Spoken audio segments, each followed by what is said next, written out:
Listen to them. Children of the night. What music they make. A note on the real history behind the fiction. In 1931, Universal Studios shot its classic horror film Drácula, starring Bela Lugosi as the bloodsucking Count from Transylvania. But after production wrapped for the day, an entirely new cast and crew arrived at night to reshoot all the scenes in Spanish. I am Dracula. Soy Drácula. This version of Drácula, en español, wasn't the only one of its kind. For a time in the 1930s, hundreds of movies were reshot, not only in Spanish, but French, German, and Italian.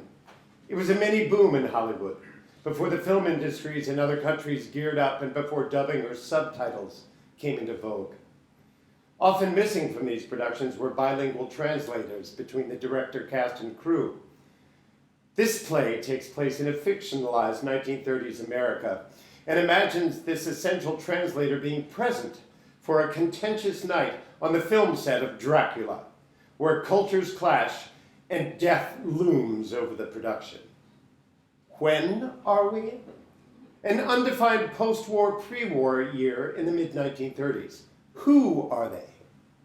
Many of these characters are fictional exaggerations and extrapolations of true-life famous and forgotten figures from the golden age of Hollywood. They are not meant to recreate or represent the credited cast and crew of either the English or the Spanish versions of Drácula. Where are we? Your idolized version of Hollywood. 4. Ben and Kirsten, James, Damien, Christina, Ben and Bree, Amy, Reed, Raina, Jane, Sergio, and Tim, who bought me back from the dead.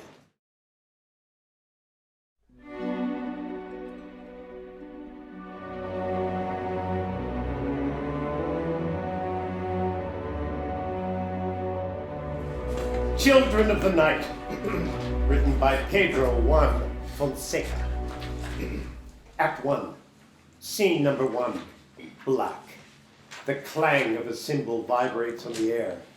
It should recede, but instead it refuses to die, reverberating continuously. Stage left, a ghost light fades up, its cold glow diffused behind a sheer backdrop, creating a halo hovering in space. Then, a shadow blooms on the canvas, a shape disfigured but eerily familiar. Out of the dark, a breath becomes a word. Hambriento. Why can't you see? Light is a presence. The days of our life are shaped by light. Absent the light, you return to where you're truly from. This here, all around you, the night. The only time when you are reduced to your essence, cast back to your senses. The only place you face your emptiness. Here, in the dark. Where I live. You know what I am. You hear me moving just over your shoulder. Feel me twisting within you. Curse me, deny me, bury me. Try as you might, you cannot escape me. I am your void.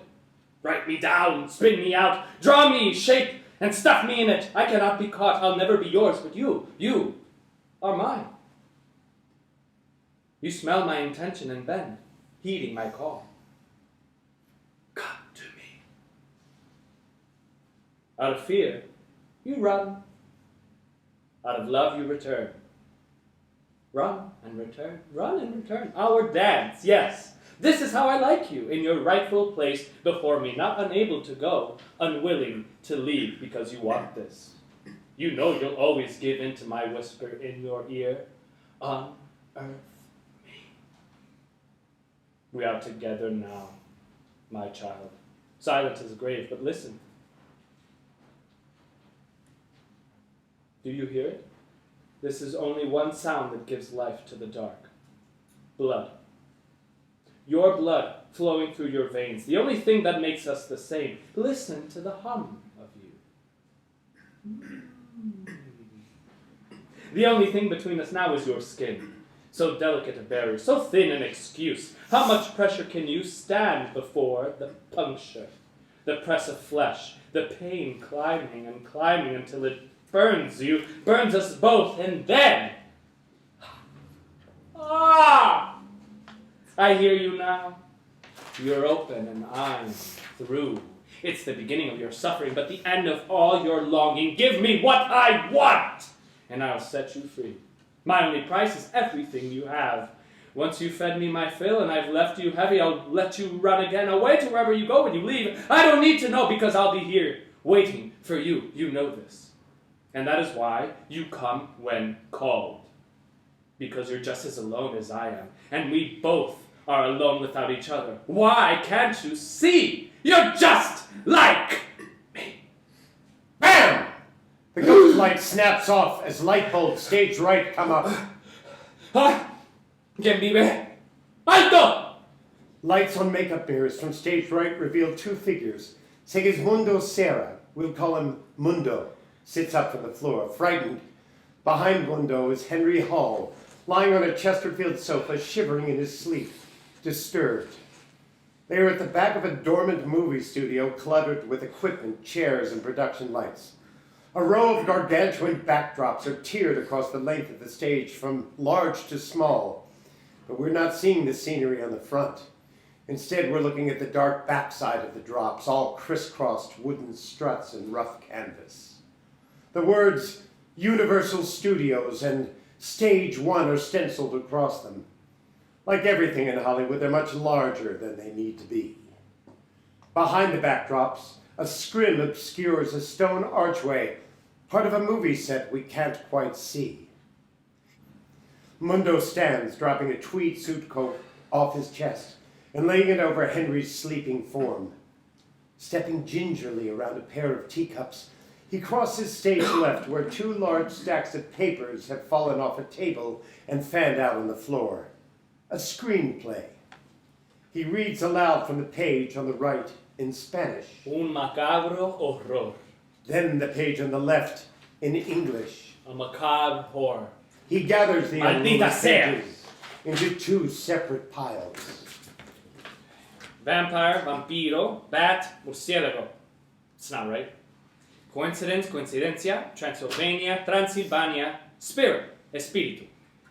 Arrogant, arrogante, Dracula. Drácula. The stage door opens, and Rocio Torero enters. Buenas! Shh, por favor. Mundo points to Henry sleeping. Rocio demurs, crossing to the makeup mirrors. Mundo continues sorting. Toxic, tóxico, consecuencia. Gothic. Gótico. Writer, escritor. Tienen que ser similares. Autor. Author. Curiosidad. Curiosity. Artístico. Artistic. Actriz. Actor. De acuerdo. ¿Los demás van llegando detrás de ti? Creo que sí, pero prefiero llegar temprano. Puedo despejar si quiere. Qué amable, pero no, por favor, no seas tan educado, quédate. No hacía falta un caballero encantador por aquí. ¿Dónde te has escondido? En el departamento de guiones, traduciendo. Trabajas con Ortega. Ajá. Segismundo Serra. Asisto al señor Ortega. Él hace la traducción del inglés, el embellecimiento del idioma. Yo hago la escritura, el cotejo, la copia. Así que eres a ti a quien tengo que agradecerle por mi último papel. Oh. Soy Rocio Torero, estoy interpretando a Nina. Por supuesto, la reconocí. ¿Has visto mis películas? Todo el mundo ha visto sus películas. Ay, dime sinceramente, ¿crees que hablo bien el inglés? No podría decírselo definitivamente. Do you think I speak English well? Oh. Vamos, no me ofenderé, bueno, por tanto rato. Bueno, es solo que Si me permite ser franco, es difícil saberlo por su filmografía tal como es. Es que ha tenido tan pocos papeles con diálogo hasta ahora. Así que ves mi problema. Si solo me dieran más diálogo, podrían escuchar mi perspicacia, ver mi destreza destacada y con tiempo colocarme en papeles cada vez más grandes. Se dice que una carrera en el cine es un accidente afortunado, pero no lo es así, sino una cadena de eventos cuidadosamente coreografiada como un cortejo. Oh, un desastre natural. La verdad es que es muy injusto. Bastante. Y entonces, ¿qué propone que hagamos al respecto? Nosotros, señorita. Ay, perdonarás mis modales, pero en ese negocio he aprendido que si esperas hasta que te pasen el plato, felizmente te verán morir de hambre justo en medio de la cena, brindando a la salud de tu cadáver. Esto también yo lo he aprendido. Puedo ver que ha luchado sus batallas para llegar a donde está. Soy seguro, señor Serra, cualquier buen personaje que pueda tener para mí rebotando en su gran cabeza cuadrada, me lo hará saber, ¿no? O sea, soy un gran admirador de sus personajes, señorita Torrero. Me encantó Ziegfeld Follies, Bathsheba Bennis. O estaré muy molesta contigo. Oh, no tenía la intención de No, sí, sé que nunca pretendí ofenderme porque sos un chico muy educado, pero a mí me han desanimado suficientes veces que puedo verlo viniendo a una milla de distancia.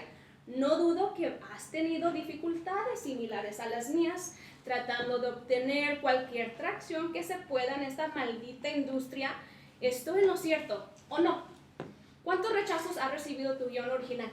¿Cómo supo que tengo un guión? Ay, por favor, cariño, sigue mi ritmo. Todos nosotros los sacos tristes tenemos un guión original que nos mantiene despiertos a todas las horas de la madrugada. Sin embargo, estoy apostando, siendo usted un traductor, a que sus historias realmente tienen mérito. Drama, sustancia, patetismo, un punto de vista invertido, un mensaje que el mundo necesita que oír. Lo veo en tus ojos en este mismo momento. Tienes en sus manos un guión, pero buenísimo. De hecho, es un clásico instantáneo. Ahí está el machote. Bienvenido al juego, señor Serra. Más vale tarde que nunca. ¿Y cuántos rechazos ha recogido este guión perfecto a lo largo de los años? El camino ha sido difícil. Difícil es el trabajo. No, si no fuera difícil, todo el mundo lo haría. No, yo misma. No pido que sea fácil, solo pido que sea justo. ¿Han sido justo con usted? Yo no lo diría, no. Ni a mí. Y a esa es la razón, más por lo que tú y yo tenemos que mantenernos juntos. Levantarnos unos a otros en las alturas más altas de un peldaño al próximo. Somos una familia, tenemos la obligación de cuidarnos unos a otros, ¿no? Podría ser muy divertido explorar las posibilidades. Un artista de giro conversacional también. Llegarás lejos en este negocio. Esta es la idea.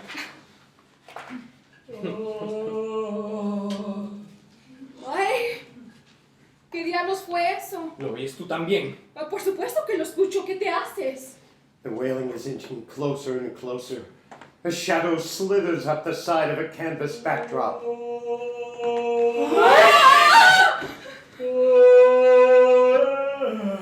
Claudio Villaseñor has emerged from backstage in the full cape and collar of El Conde Drácula.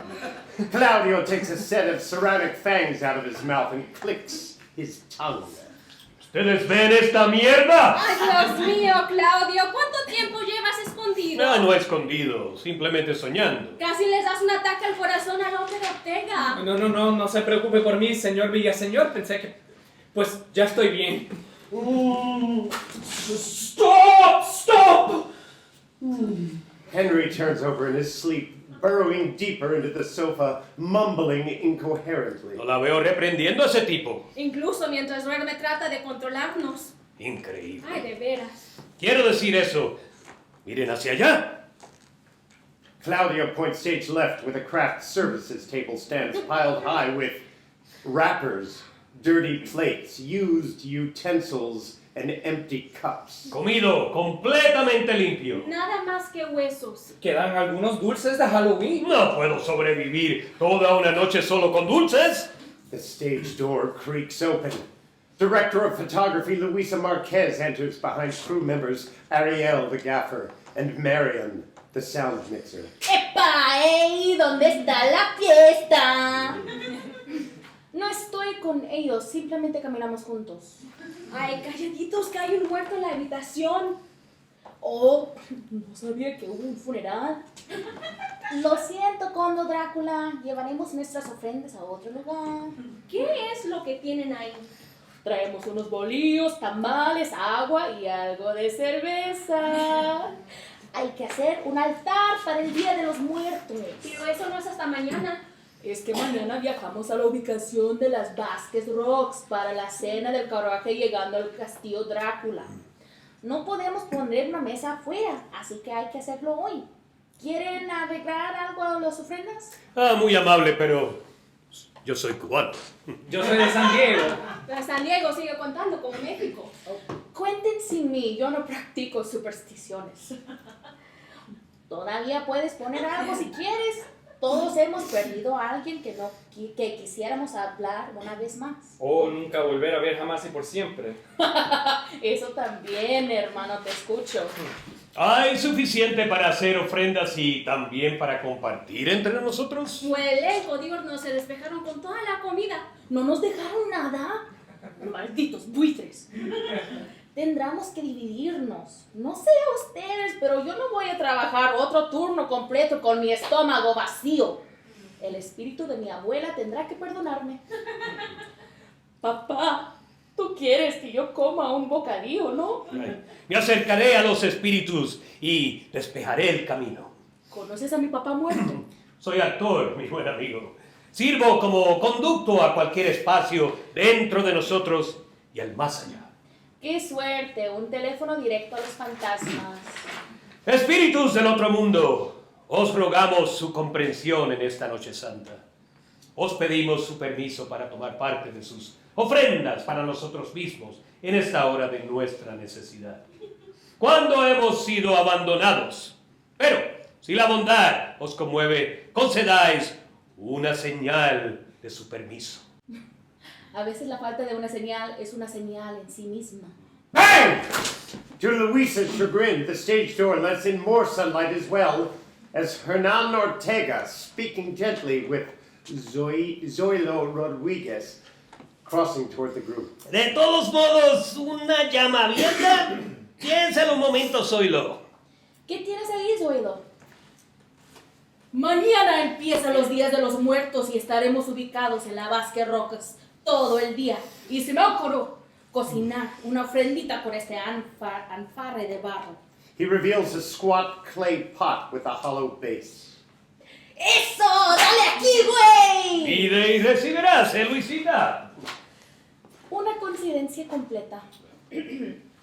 Ariel, préstame tu mechero. Mundo, ¿tienes algunas páginas de guión que podemos quemar?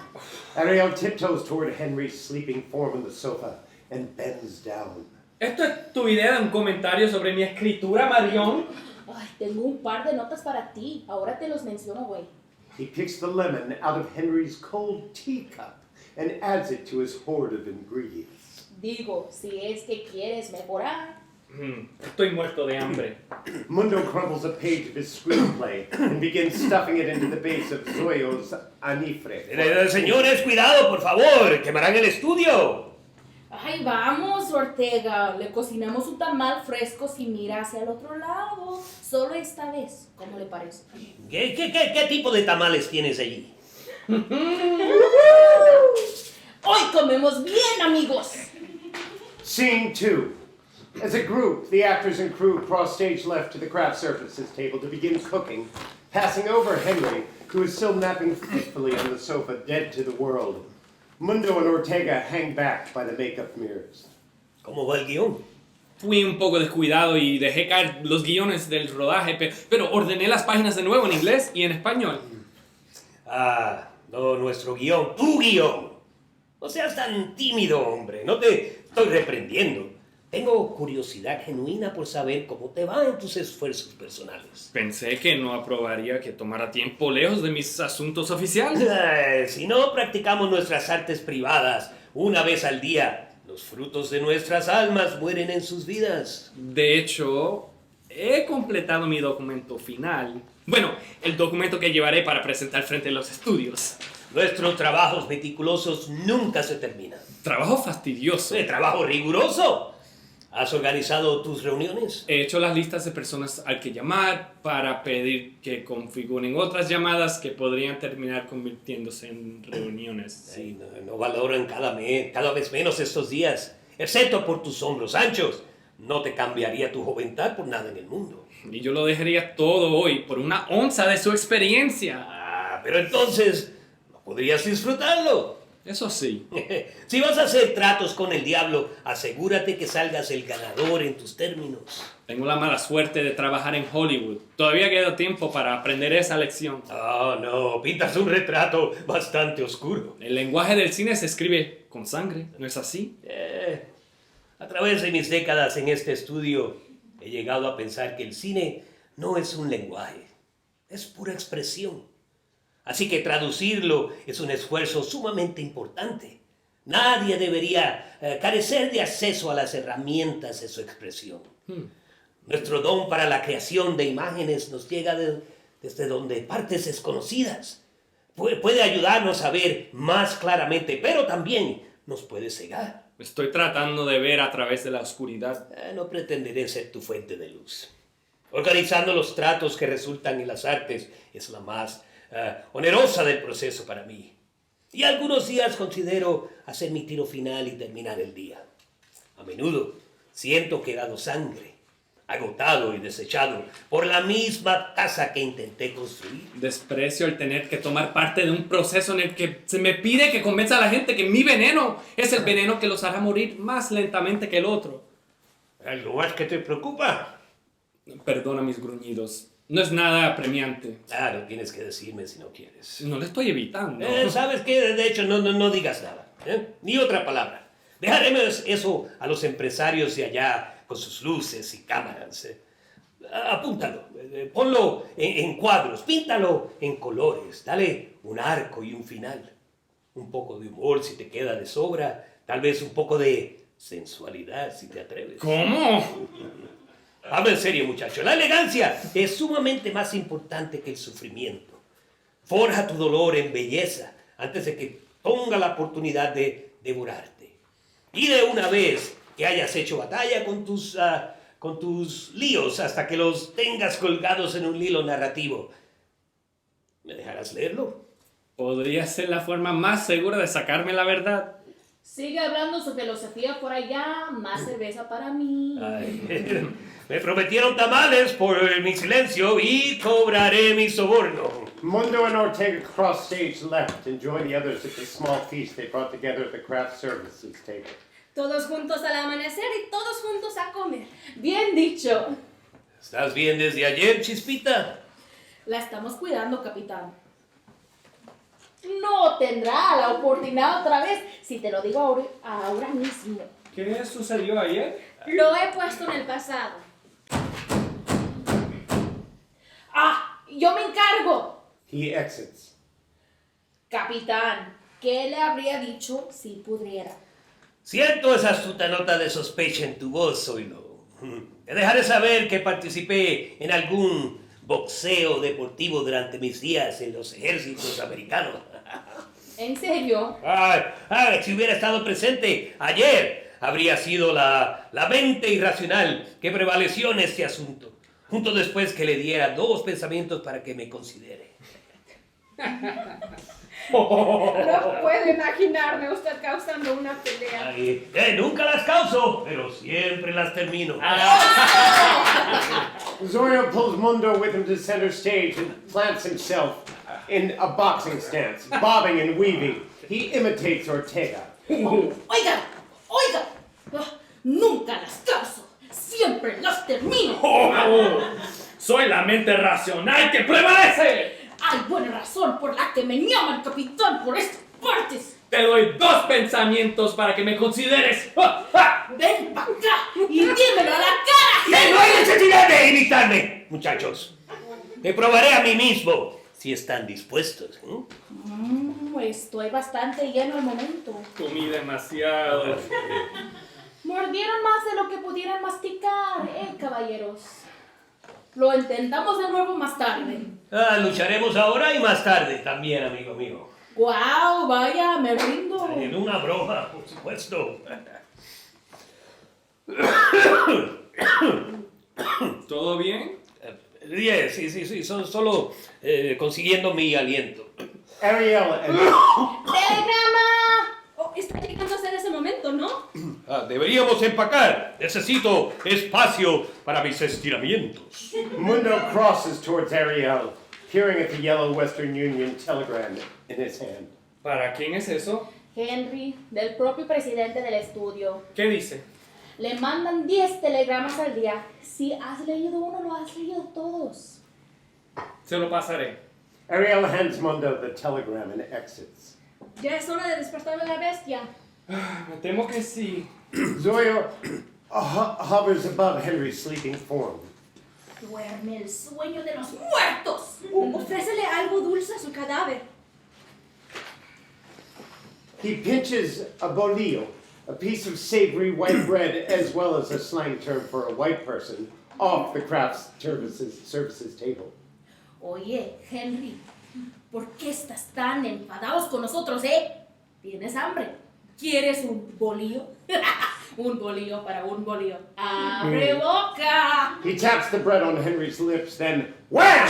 Henry rams his elbows into Zoilo's nose. What the bloody hell is wrong with you? I'm sorry, I was kidding. What is the meaning of... The bolillo sits on Henry's chest. Befuddled, he crumples it into pieces as he rises from the sofa and slams it onto the ground, stomping it under his feet. Just bugger off! Ven para acá, Zoilo, déjame ver. Está bien, estoy vivo. ¿Seguro? ¿De veras? No, estoy bien, no pasó nada. Right, you're... Are you going to be all right? My fault, boss. No, Yes, you... I'm quite embarrassed, as you can see. I didn't... All in good fun, of course.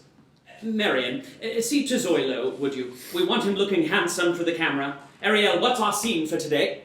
Same as this morning. Yes, that one. Wednesday, is it? It's Friday, boss. Too right. Still catching up, apparently. Let's take a 10, everybody, before we start in earnest. Scene 3. Party's over. Silently, they all pack up their feast and disperse to different exits. Ortega and Mundo cross to Henry. Think he'll be all right. He'll make it. Just a tap. No, not a very friendly tap, Henry. But as I say, he'll make it. What have you got there? This came for you while you were... Henry snatches the yellow Western Union telegram out of Mundo's hand. Dear Lord, no. No good news? President of the studio, Lionel Lowe. Today's Dracula pages objectionable. Stop. Not sure how to proceed. Stop. Rumblings of content censorship across town. Stop. Discussing with the other studio heads tonight. Stop. Postpone shoot. Stop. Sent 7 p.m. What, no, we can't... Under no circumstances. Absolutely not. Then we won't. Let's not reschedule. Let's rewrite. That I would not advise. He wants to censor the scene? How? We translated the screenplay from English to Spanish. We didn't create it. If you rewrite it, we'll need to retranslate. And that is not possible with the time we have. I'm not the one asking it, Lowe. If you want to tell him you won't comply, God save you. No, nevertheless, No, he speaks English. the telegram itself makes no sense. What could be so objectionable about the scene it has been written?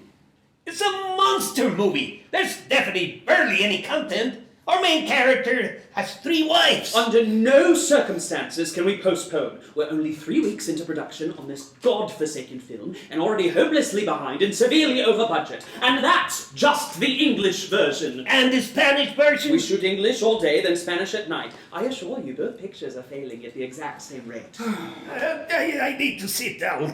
Just then, Ariel tumbles in stage left, balancing suitcases, garment bags, and hat boxes belonging to Charlotte Van Valkenburg, entering behind him, cigarette in hand.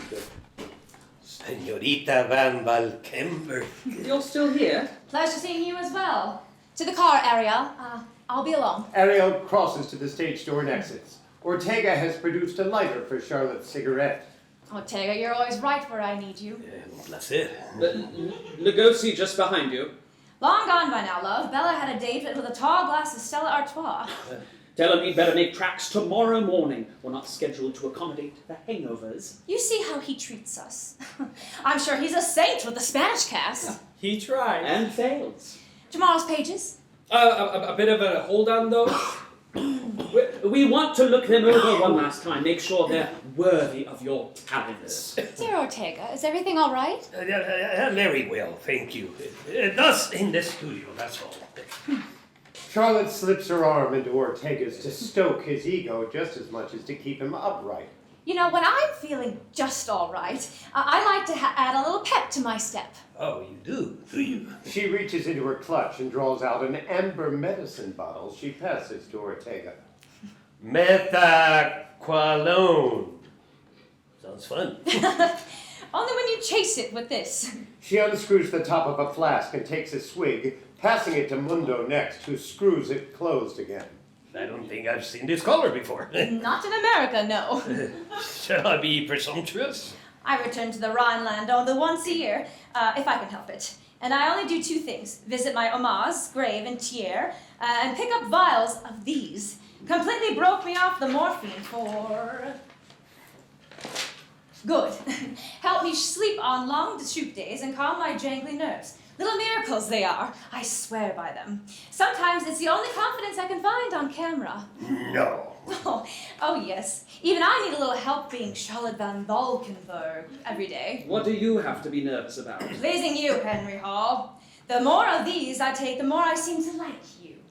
Come with me, Ortega. I'll pour you a whiskey and introduce you to the rest of your life. I'll go anywhere you take me. Now. Again. They exit as Mundo hands the flask to Henry, turning his attention to the shooting script. Scene 50 is Renfield's death scene. Right. We don't need to rewrite anything. Just use today to shoot the stuff. See? All of Dracula and Mina's dialogue happens right before Renfield falls down the stairs. What's your shot? No, I see what you mean. If we don't see their mouths too closely, Shoot the stuff. record the dialogue afterward. You're on location tomorrow for exteriors of the carriage arrival at the gates of Castle Drácula. So you'll be up in Vasquez Rocks all day. Lo can't chase you all the way there. One more thing, Ariel. Can you send a telegram for me?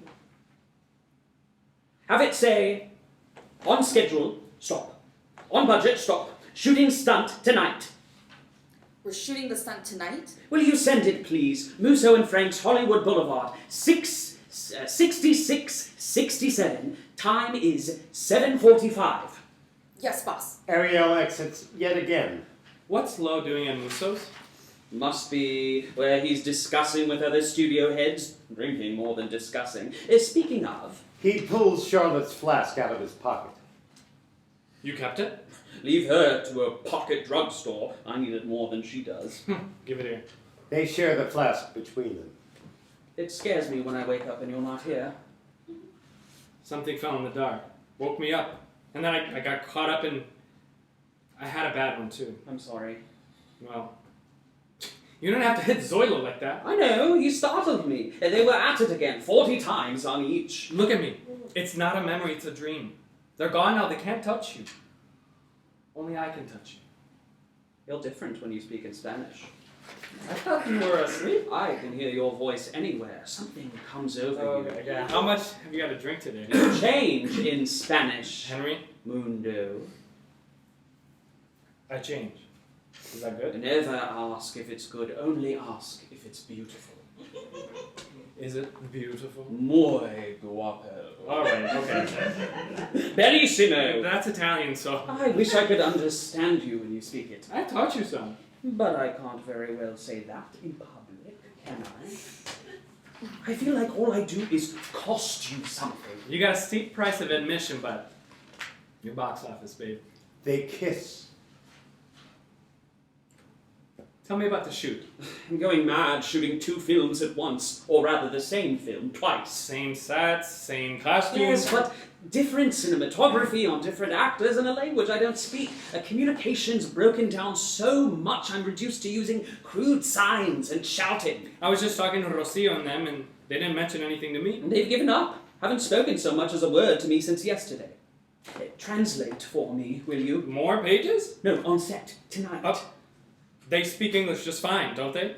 You got this far together. Besides, I just type up the screenplays. Yes, but you plainly have a rapport with them. I can trust you to get them back on my side. I am at my tether, Mundo. I need you, please. I am entirely on my own. You're an auteur. Isn't that what you want? Creative freedom, of course, but there's no point in having Final Cut if I can't create. And I can't create if I can't communicate to my underlings. I'm trying to paint a picture here. You understand, don't you? I do. You love this. You're making me beg. It's nice to see you asking so nicely. Well, I'm beggared of my salary and buggered of my pride, so I am begging. Please. One condition. Name it. Get me in a room with Lo. 5 minutes. Done with me already, are you? I got a screenplay he's gonna want to hear about. He won't. He will. He won't. He will. Genre. Epic. Regency. Swords and sandals. Title. The day that Rome was built. Rome wasn't. No, that's the joke. Irony. Clever. Stars. 3. Battles. 4. Cut it down to 2. 4. One's a flashback. They won't fund more than 2. You let me worry about that. War story. Love story. Both. Plenty rugged, aren't you? Pitch me. No. Go on.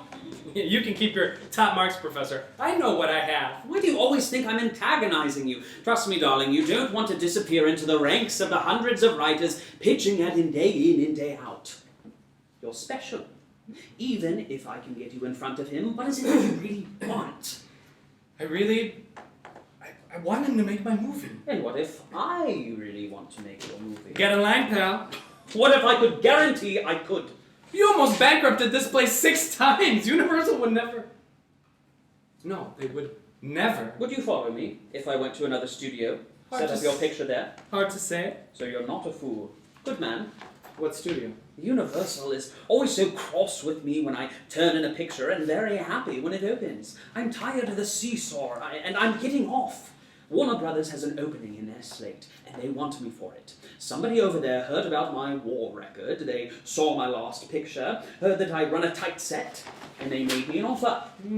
Congratulations. Good luck finding a screenplay. I think I just have. Henry, I'm happy you got your deal, I am. But I only have this. My fingertips are raw from typing up other people's work, splitting my brain open, translating back and forth. Yeah, I'm on a seesaw too. I'm sick of the middle ground. I built this one from the ground up by myself. And you're the second person today to try to snatch it up from me.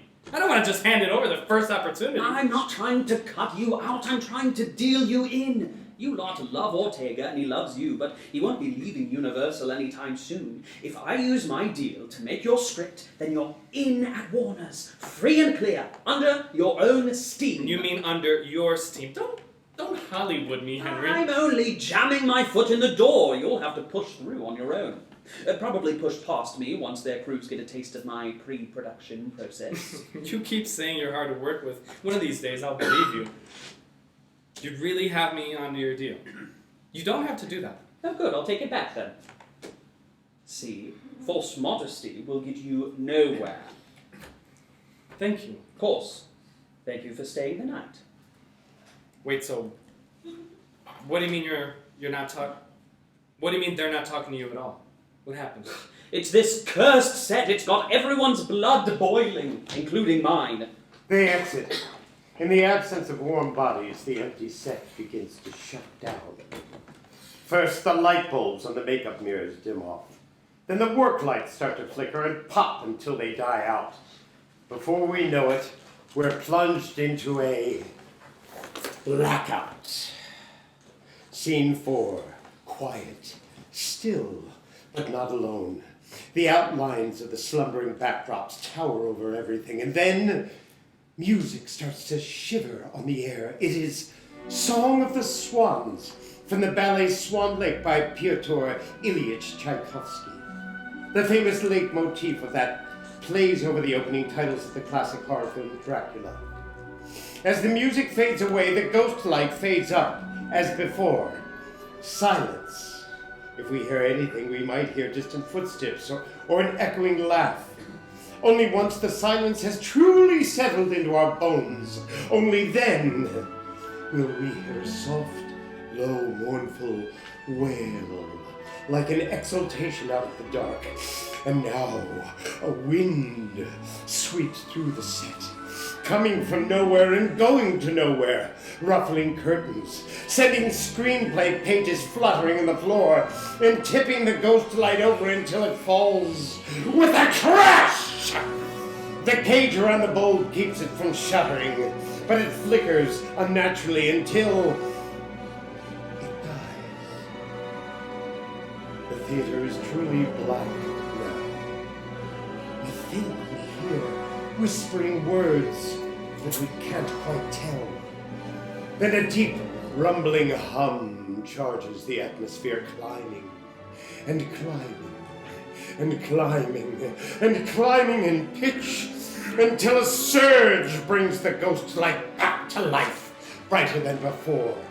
A shrill bell rings out twice, suspending the magic, marking the start of rehearsals. Ariel and Marion enter from either side of the stage, cross to center, and begin pushing the backdrops out into the wings. The scrim flies out with them as the light shift and Song of the Swans returns in full force, revealing the full movie set in all its glory. The whole set is glamorously gloomy, draped in cobwebs and candles aflame. Broken furniture props and fake cobwebbed ruins litter the corners of the set. 3 upright coffins can be seen standing sentinel upstage right. Beyond the on-camera set, it's controlled chaos. Center stage is clear and spotlighted, but filmmaking equipment covers the wings and downstage in a broken semicircle. The cast, Claudio, Rocio, and Zoilo re-enter, dressed head to toe in their resplendent costumes, warming up their voices and bodies for the coming scene, every inch a trio of Golden Age movie stars. The crew is gearing up. Louisa crosses to Marion, pointing between herself and the set. Ariel enters and joins them around a bulky, hunchbacked camera downstage left. Creators assembling a vision of beauty. Mundo and Henry enter too, trading script pages amongst themselves and wending their way through light trees, mic stands, apple boxes, tables, and canvas chairs, ducking under an enormous camera crane, a plinth with a metal arm on it. All crisscrossed bars along the sides, leading to a camera mounted on a platform. It watches over the proceedings from downstage right. The bell rings out once, marking the start of the shoot day. Gather round, everyone, if you please. Let's begin preparations for Scene 50. Dracula takes possession of Mina, and Renfield falls to his death. Anyone seen Ortega? He was with Miss Charlotte. Never mind. Now, first things first. I know we've had some trouble understanding each other ever since yesterday, so I thought I'd invite our mutual friend, Mundo Serra, on set with us. I've asked him to serve as a Spanish translator in our little playground. Entendemos más de Henry de lo que nunca quisiéramos saber. Lo que realmente necesitamos es crear nuestras artes sin impedimento. Look, I do speak English when I want to. We can all understand it. It's Henry who doesn't want to understand us. I am trying, Luisa. Él te ha dicho lo que hizo ayer. No. Oh, ya no importa, y además yo prefiero expresarme así de todos modos, más cómodo en español. Yo no hablo ningún inglés. Usted no habla inglés en absoluto. Ay, desde que era niño. Y dale con lo mismo. Cuando empecé bailando para mi madre en el piso de tierra de nuestra cabaña. Ever since I was a boy, dancing on the dirt floors of our cottage. Hasta hoy en día recitando el diálogo de héroes valientes y villanos viles para el estudio más grande de Hollywood. Until today, as I recite the dialogues of dashing heroes and vile villains for the largest studio in Hollywood. De la nada he creado para mí la vida de un artista. From nothing, I have created for myself the life of an artist. Una vida fina y exitosa sin el idioma anglosajón. Y no veo la necesidad de aprender ahora. A fine life and successful career for myself thus far without the Anglo-Saxon language. And I don't see why I should start now.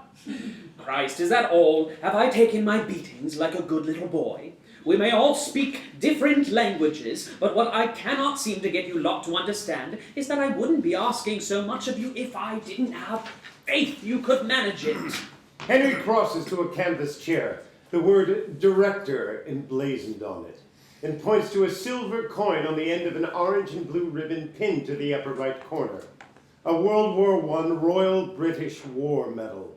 I keep this here because it reminds me of the troops I've led. Be it the movie theatre or the theatre of war, as their leader, I am responsible for them, and they are beholden to me.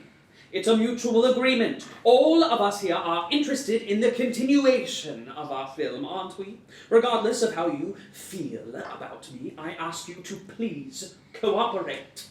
Tempers are high, spirits are low, but they're saying they need space to create. With respect, that's all they're asking. Very well. Let's crack on, shall we? They disperse. Henry and Mundo cross to the bottom of the grand staircase. Do you plan to tell me why everyone is avoiding the subject of yesterday like the plague? That happened the time just now. You're turning red. It tends to happen when my blood boils. Anger or embarrassment? Roasting alive and a mixture of both, actually. Am I gonna like the answer if I hear who's at fault? If they won't speak to me, I wonder what I'm expected to do exactly. Rocio, Zoilo, and Claudio interrupt them. Se le ocurre al conde Drácula que estamos a punto de filmar la escena 51, la de las catacumbas. Count Dracula was under the impression we were shooting the catacomb scene. There's been a change, I'm afraid. We're shooting scene 50, the death scene, tonight. Estaremos filmando la escena 50, la escena de la muerte de Renfield esta noche. Pero es que estoy preparado para la escena de las catacumbas. He's prepared for the catacomb scene. And I'm sure it was to be just as overwrought as his parlor scene, which was about as theatrical as his opera box scene, but he'll have to settle for being overwrought and theatrical on the staircase for the death scene tonight. Would you like to rephrase Translate it. Disculpa, estamos filmando la escena de la muerte esta noche. Sé que eso no es lo que se dijo. You told him everything I just said.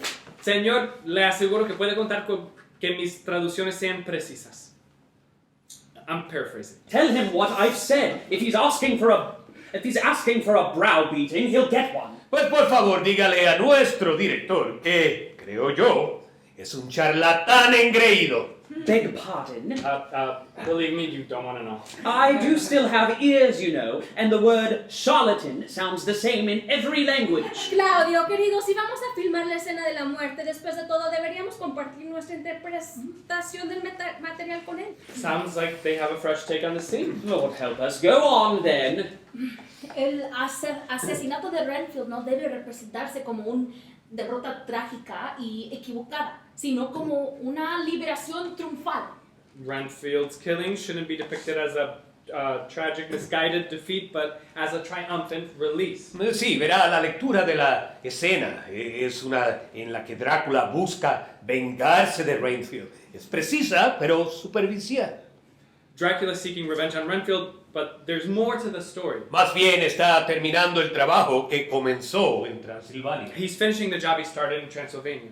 Dándole a Renfield el regalo de la muerte para que finalmente pueda obtener lo que ha estado diciendo que quería durante toda la película antes de este momento. Giving Renfield the gift of death so that he can finally get what he's wanted the whole film leading up to this pivotal moment. Ser ungido como uno de los muertos vivientes y unirse a los hijos de la noche. To be anointed as one of the undead and join the children of the night.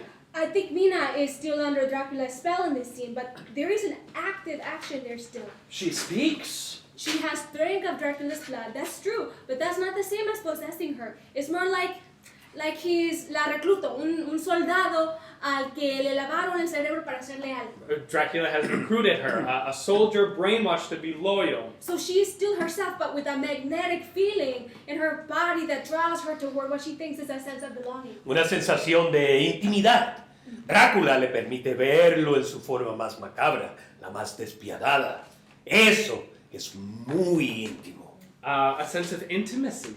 Dracula's letting her see him at his most ruthless. That's very intimate. I admit, it's well spotted, layered, certainly intellectual, but I'm afraid it's beside the point, as I am continually repeating. Our work tonight, and every night, is meant to be a recreation of what I have spent all day shooting with the English cast and crew. They've all worked quite hard as well, and our project here is merely meant to be an extension of their interpretation, not a work unto itself. Tell them. Oh, I understood you. Good. I guess it shouldn't surprise me that you settle so easily for your first interpretations. What can I say? I'm brilliant. Look here. I'm not unaware of the thought you put into your work. I wouldn't have chosen you to shadow Charlotte if I didn't. Shadow Charlotte! Yes, and you're lucky to be emulating someone as experienced as her. She is in that Gone next door without a doubt, and we are working on the same role. But I am not emulating anyone. I am an actor, and I design my own characters, thank you. As I said, I see you all working, and I appreciate it. But it is an unnecessary stretch. Like a war medal on the director's chair. A beat of stunned silence. Rocio storms all the way back to the makeup mirrors, and as she passes a candelabra on the set, all of its candles light up by themselves. As long as your lines and marks don't change, do whatever you see fit. But it's this kind of sentimentality that kills the pace of the story and is the death of good cinema. ¿Puedo ofrecer a esta conferencia creativa un último pensamiento? Claudia would like to offer this creative conference one last thought. Si vamos a vivir en un mundo sin tiempo para los sentimientos, pues no es un mundo en el que tengo interés de ocupar. With a flourish of his cape, Claudio leaves too. Zoilo awkwardly inches away. Pardon? If we are to live in a world without time for sentiment, then it's not a world I want to live in. Scene 5. We need to start shooting. We're burning time. We will only be shooting the stunt this evening. So I'll need you to pantomime your lines silently and perform all your movements precisely each take. Solo filmaremos la maniobra esta noche. Necesitaremos que pronuncie sus líneas en silencio y realicen todos sus movimientos con precisión en cada toma. Pues sin diálogo en esta toma. ¿Nos está jodiendo? Places. Scene 50. Espera. Entonces, la maniobra. Mi maniobra. La caída por las escaleras. He's surprised that we're doing the stunt. Yes, the fall. La caída. Do the fall. Es solo que bueno, supongo que no había pensado exactamente en cómo haría eso yo mismo. He hasn't had the time to think about how he'd want to do it. No time like the present. Now? You don't think maybe a rehearsal might... I think he can surprise me. Can't you, Zoilo? Henry sits in his director's chair. Marion stands center stage with a dumb slate. Dracula, scene 50. The bell rings 3 times, indicating cameras are about to roll. Rocio, Claudio, and Zoilo climb the stairs and hit their marks on set. Set. Set. Roll sound. Rolling on camera 1. Rolling on camera 2. Cue lights. Dracula, 10 apple, take 1. Action. Rocio, Claudio, and Zoilo begin pantomiming their lines with full commitment, on cue with Henry's narration of the action through his megaphone. Right, we're reciting the lines. Lines. At camera 1, we're medium wide on this. Then Dracula castigates Renfield. Renfield begs in return to be released from his agony. Lines. Crane, get ready to follow. Dracula goes for Renfield. They struggle. Harder! Yes! Crane, ready in 3, 2, Renfield falls. Zoilo, afraid, hesitates. Fall! Zoilo sits on the stairs, slipping down, bumping his head on every step. It looks both painful and dull. Cut! Marion, good. I don't think so. Hold, what is it? We missed the fall. ¿Qué? ¿De veras? Se quedó atracado. The crane is stuck. How did you manage that? ¿Qué le ha pasado? Luisa, Ariel, and Marion are huddled around the base of the crane. Luisa breaks away. There's a problem with the, ¿cómo le dirá el oscilador? The swing circle. It's worn down and the turn radius is weak. How many takes did you shoot earlier today? Came in at about 102 by the end. That's a lot, don't you think? We got the shot. Así que está jodido. That's a problem, boss. Es que el acoplamiento del manejo The steering linkage to the swing circle? está fucked.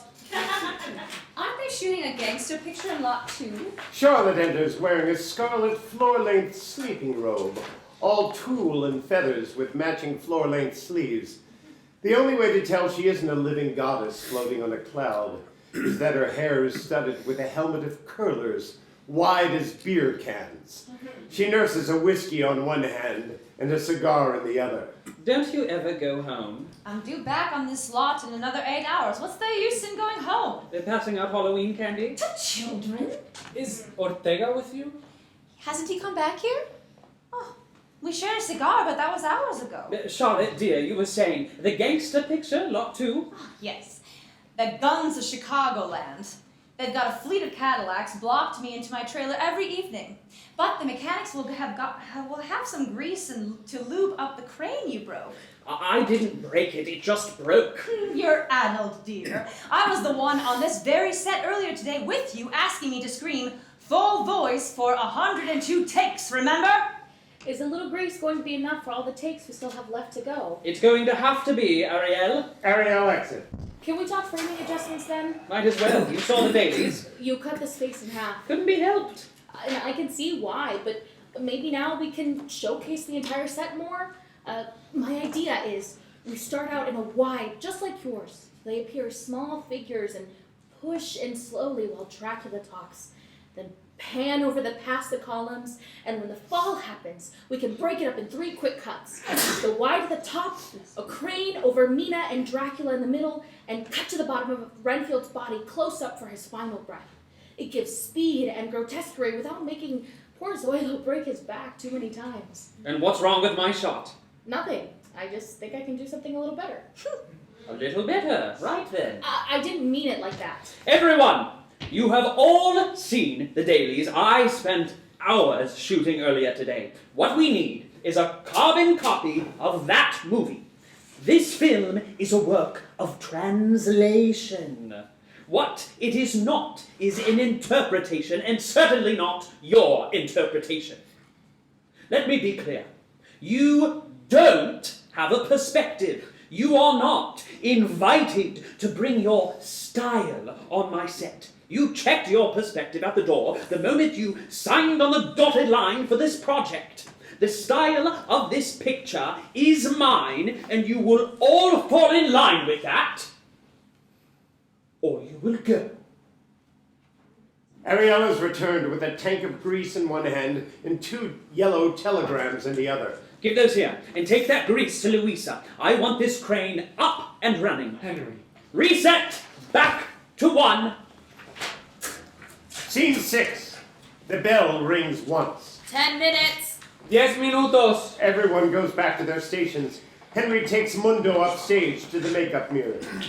Good news, bad news. What do you want first? Bad. Henry hands him one of the telegrams. Stunt too violent, stop. Whole scene riddled with impropriety, does not comply with the censorship code announced. Stop. Say nothing to anyone, stop. P.S. Scene budget report, stop.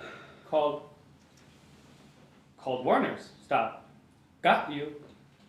Stop. Sent 10 p.m. He knows. How could he already know? He hates my movies, he hates me, but he loves the sounds I make under torture. The brothers must be at dinner with Lowe. They must have told him. Did you sign something with them? No, but that's the good news. Henry hands Mundo the second telegram. Attention, Henry Hall. Pleasure doing business. Stop. Time to pay the piper. Stop.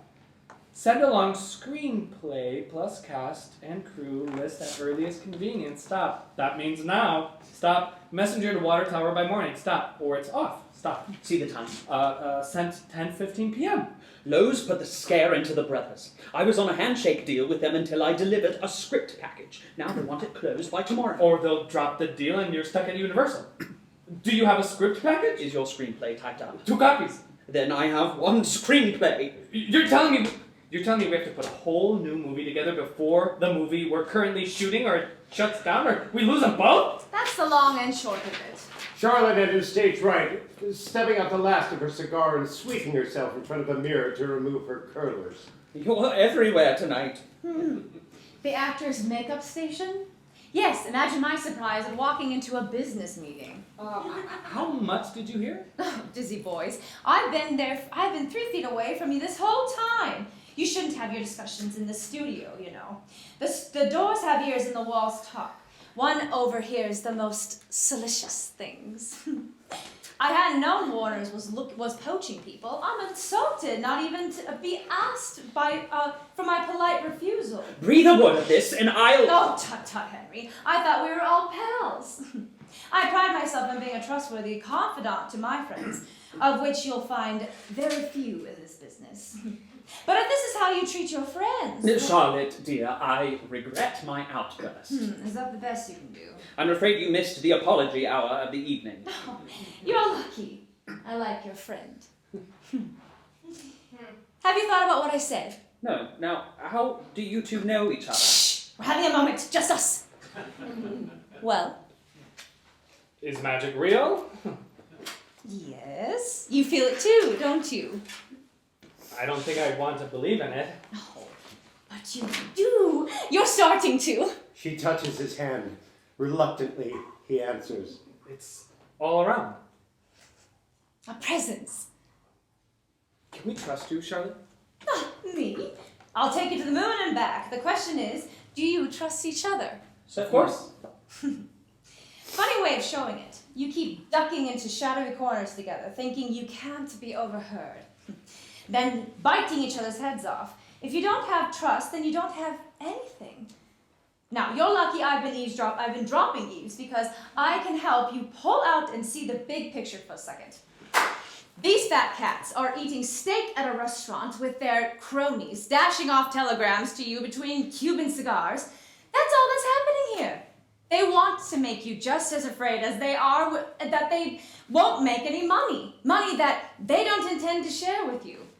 If you want to make magic instead of money, then moving studios is your best bet to stay ahead. This script package, you have a writer.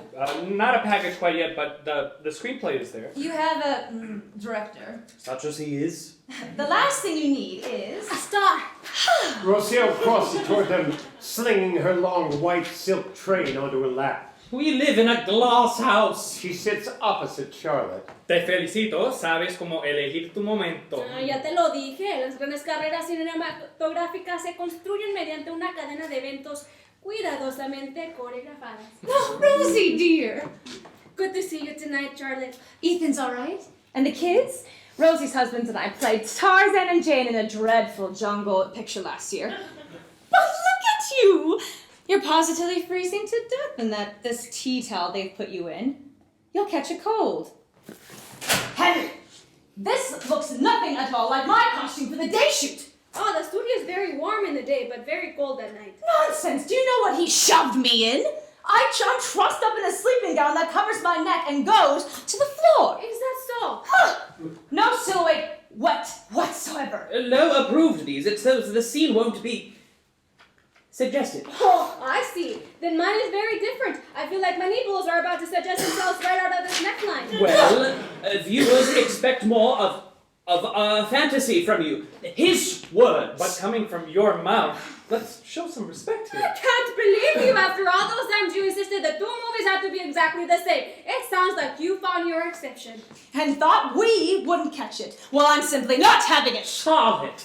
Oh, Mr. Hall, I'm lodging a formal request for a wardrobe change for scene 50, or I won't be making my way to set tomorrow. You can hitchhike the Vasquez rocks for all I care. Come off it. I suddenly tickle in my throat. As a matter of fact, I'm starting to feel quite faint. We must be coming down with some ailment. Oh, we simply must endanger the shoot. Oh no, we owe it to our crew to soldier onward. Do you know what I think could help? Oh, thrill me. I think a robe should do. But not satin, nor the silk kimono. Rather... The Belgian one, with the fur collar. Exquisite! Find 2 of them, Henry. It'll have to match for the night shoot.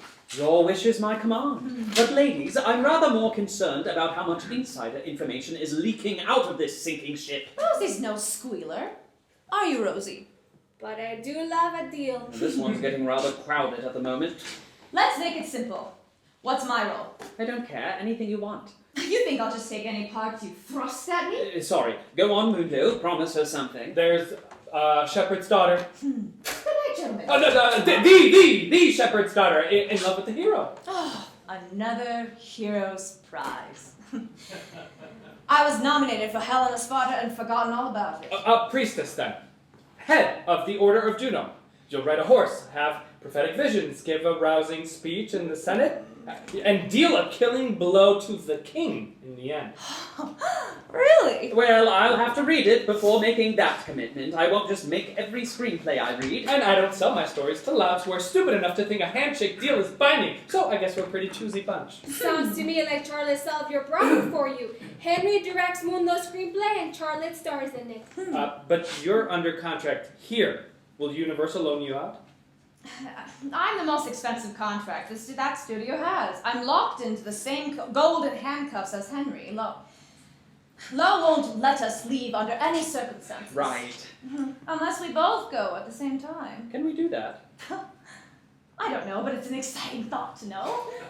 Lowe can afford to field counteroffers for one of your contracts, but well, that's why he's threatening to show the Drácula budget report to Warner Brothers to kill Henry's deal there.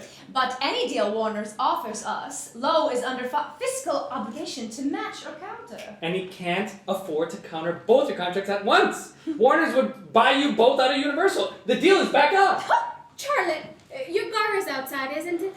Charlotte sweeps the last of her whiskey and slams her glass down.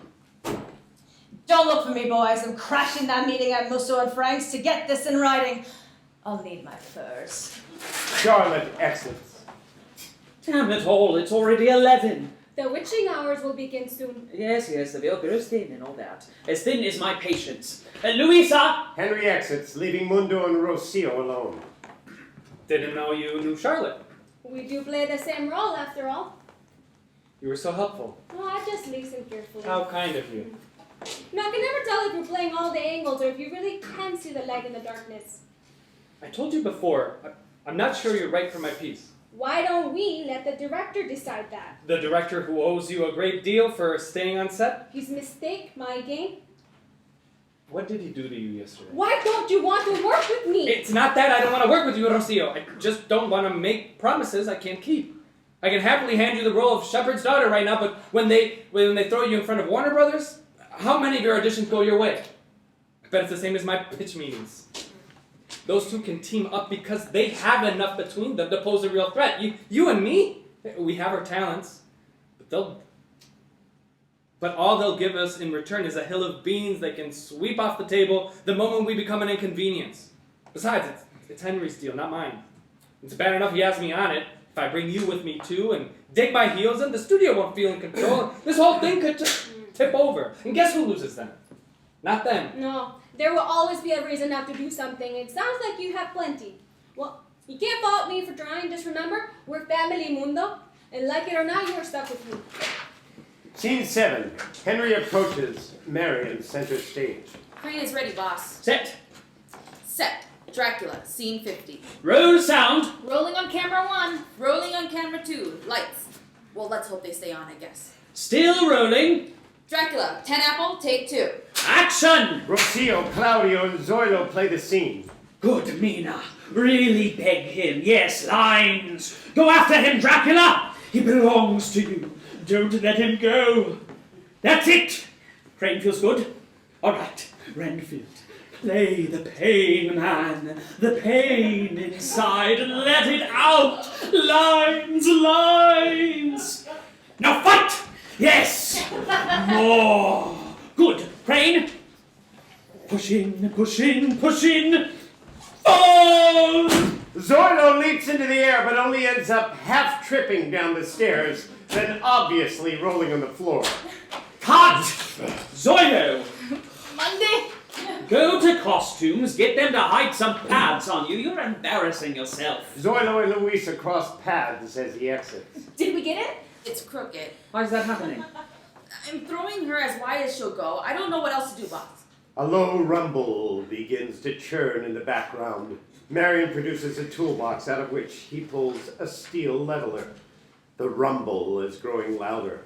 They rest the leveler on the base of the crane, but something's wrong. The low rumble has become a loud roar. Zoilo re-enters in his pads. You hear that? It's moving. It's moving. Something's moving it. Don't be daft, it's slipping. Shift this way. But the ground, the very ground is shaking! An earthquake rattles the rafters of the studio! Henry, let the fucking crane go! ¡Nos vamos a caer de aquí! Hang on to something. Everyone clings to the nearest object that lies on the floor, hanging onto each other. What's that? The Chesterfield sofa topples over. Bang! The candelabra hits the floor. Crash!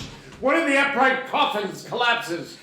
The roar recedes to a rumble again as the light trees sway from side to side, alarmingly. All right. Sound off. Everybody in one piece. Clear. I'm good here. Estoy bien aquí. Claudio, Rocio, Fine, we're fine. Zoilo. No pasa nada. That's the worst of it. Henry wobbles over toward the crane and rests a hand on it. It's proper off its axis now, isn't it? We're lucky that thing didn't fall on us. We may make our day yet. I meant on us, as in on top of us, Henry. Yes, we all made it through. The whole thing could have come down. Lucky it didn't, as you said. How are the electrics, Louisa?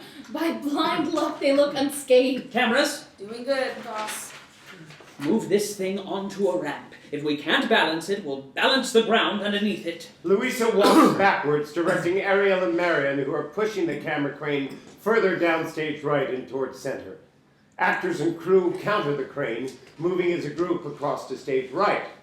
Rocio arrives first. ¿Qué pasó, Rocio? All rush across the stage towards Rocio. Mundo gets there first and sees... Dios te salve María, llena eres de gracias, bendita eres de todas las mujeres y ¿Qué está pasando? No puedo ver. What on earth's gone wrong now? Somebody call a doctor! Wait, just wait. Don't move him. Oh, dear God. What is it? Mundo? It's Ortega. Behind the column, where the upright coffin fell, lies the cold corpse of Hernan Ortega. Oh my God. No me lo puedo creer. Dead? You're sure? No, we have to call somebody. A doctor. My God. Everyone is frozen in place, unmoored and set adrift by this loss.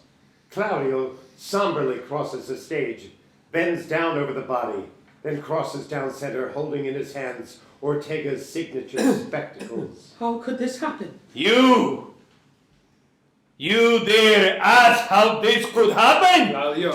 I've been trapped atop the infernal staircase all night, watching your scheme around Low, Universal, Warner Brothers, the studios, plotting against the machinations as if you ever had a hope to win.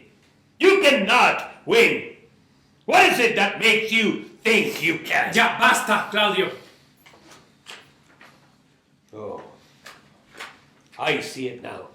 In the dark of your eyes, staring back at me. Your hunger for more, at any cost, draining the life of your own heart, killing your love, even as he stands beside you, sucking the livelihood out of this heart. That is how this happened. You will make us, all of us, the children of the night. Drink us dry of every ounce of joy and leave us at once dead and undead, just as insatiable as you.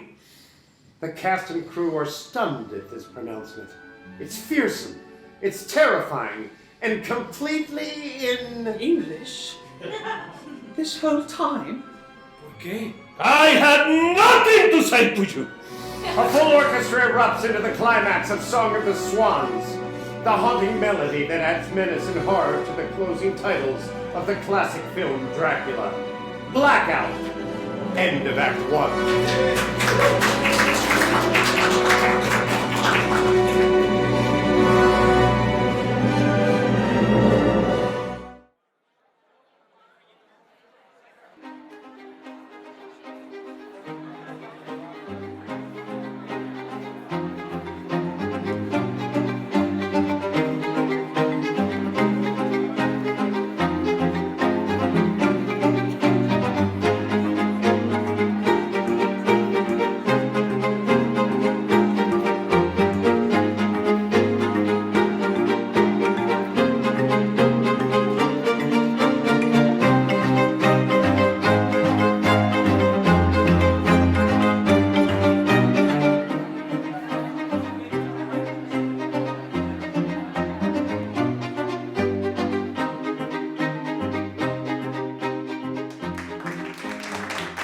Act 2, Scene 9. Lights up as the scrim rises. I've called Pacific Alliance. They're sending an ambulance. And he is? At rest in one of the prop coffins until they get here. Ugh, he would have loved that. Such a shame.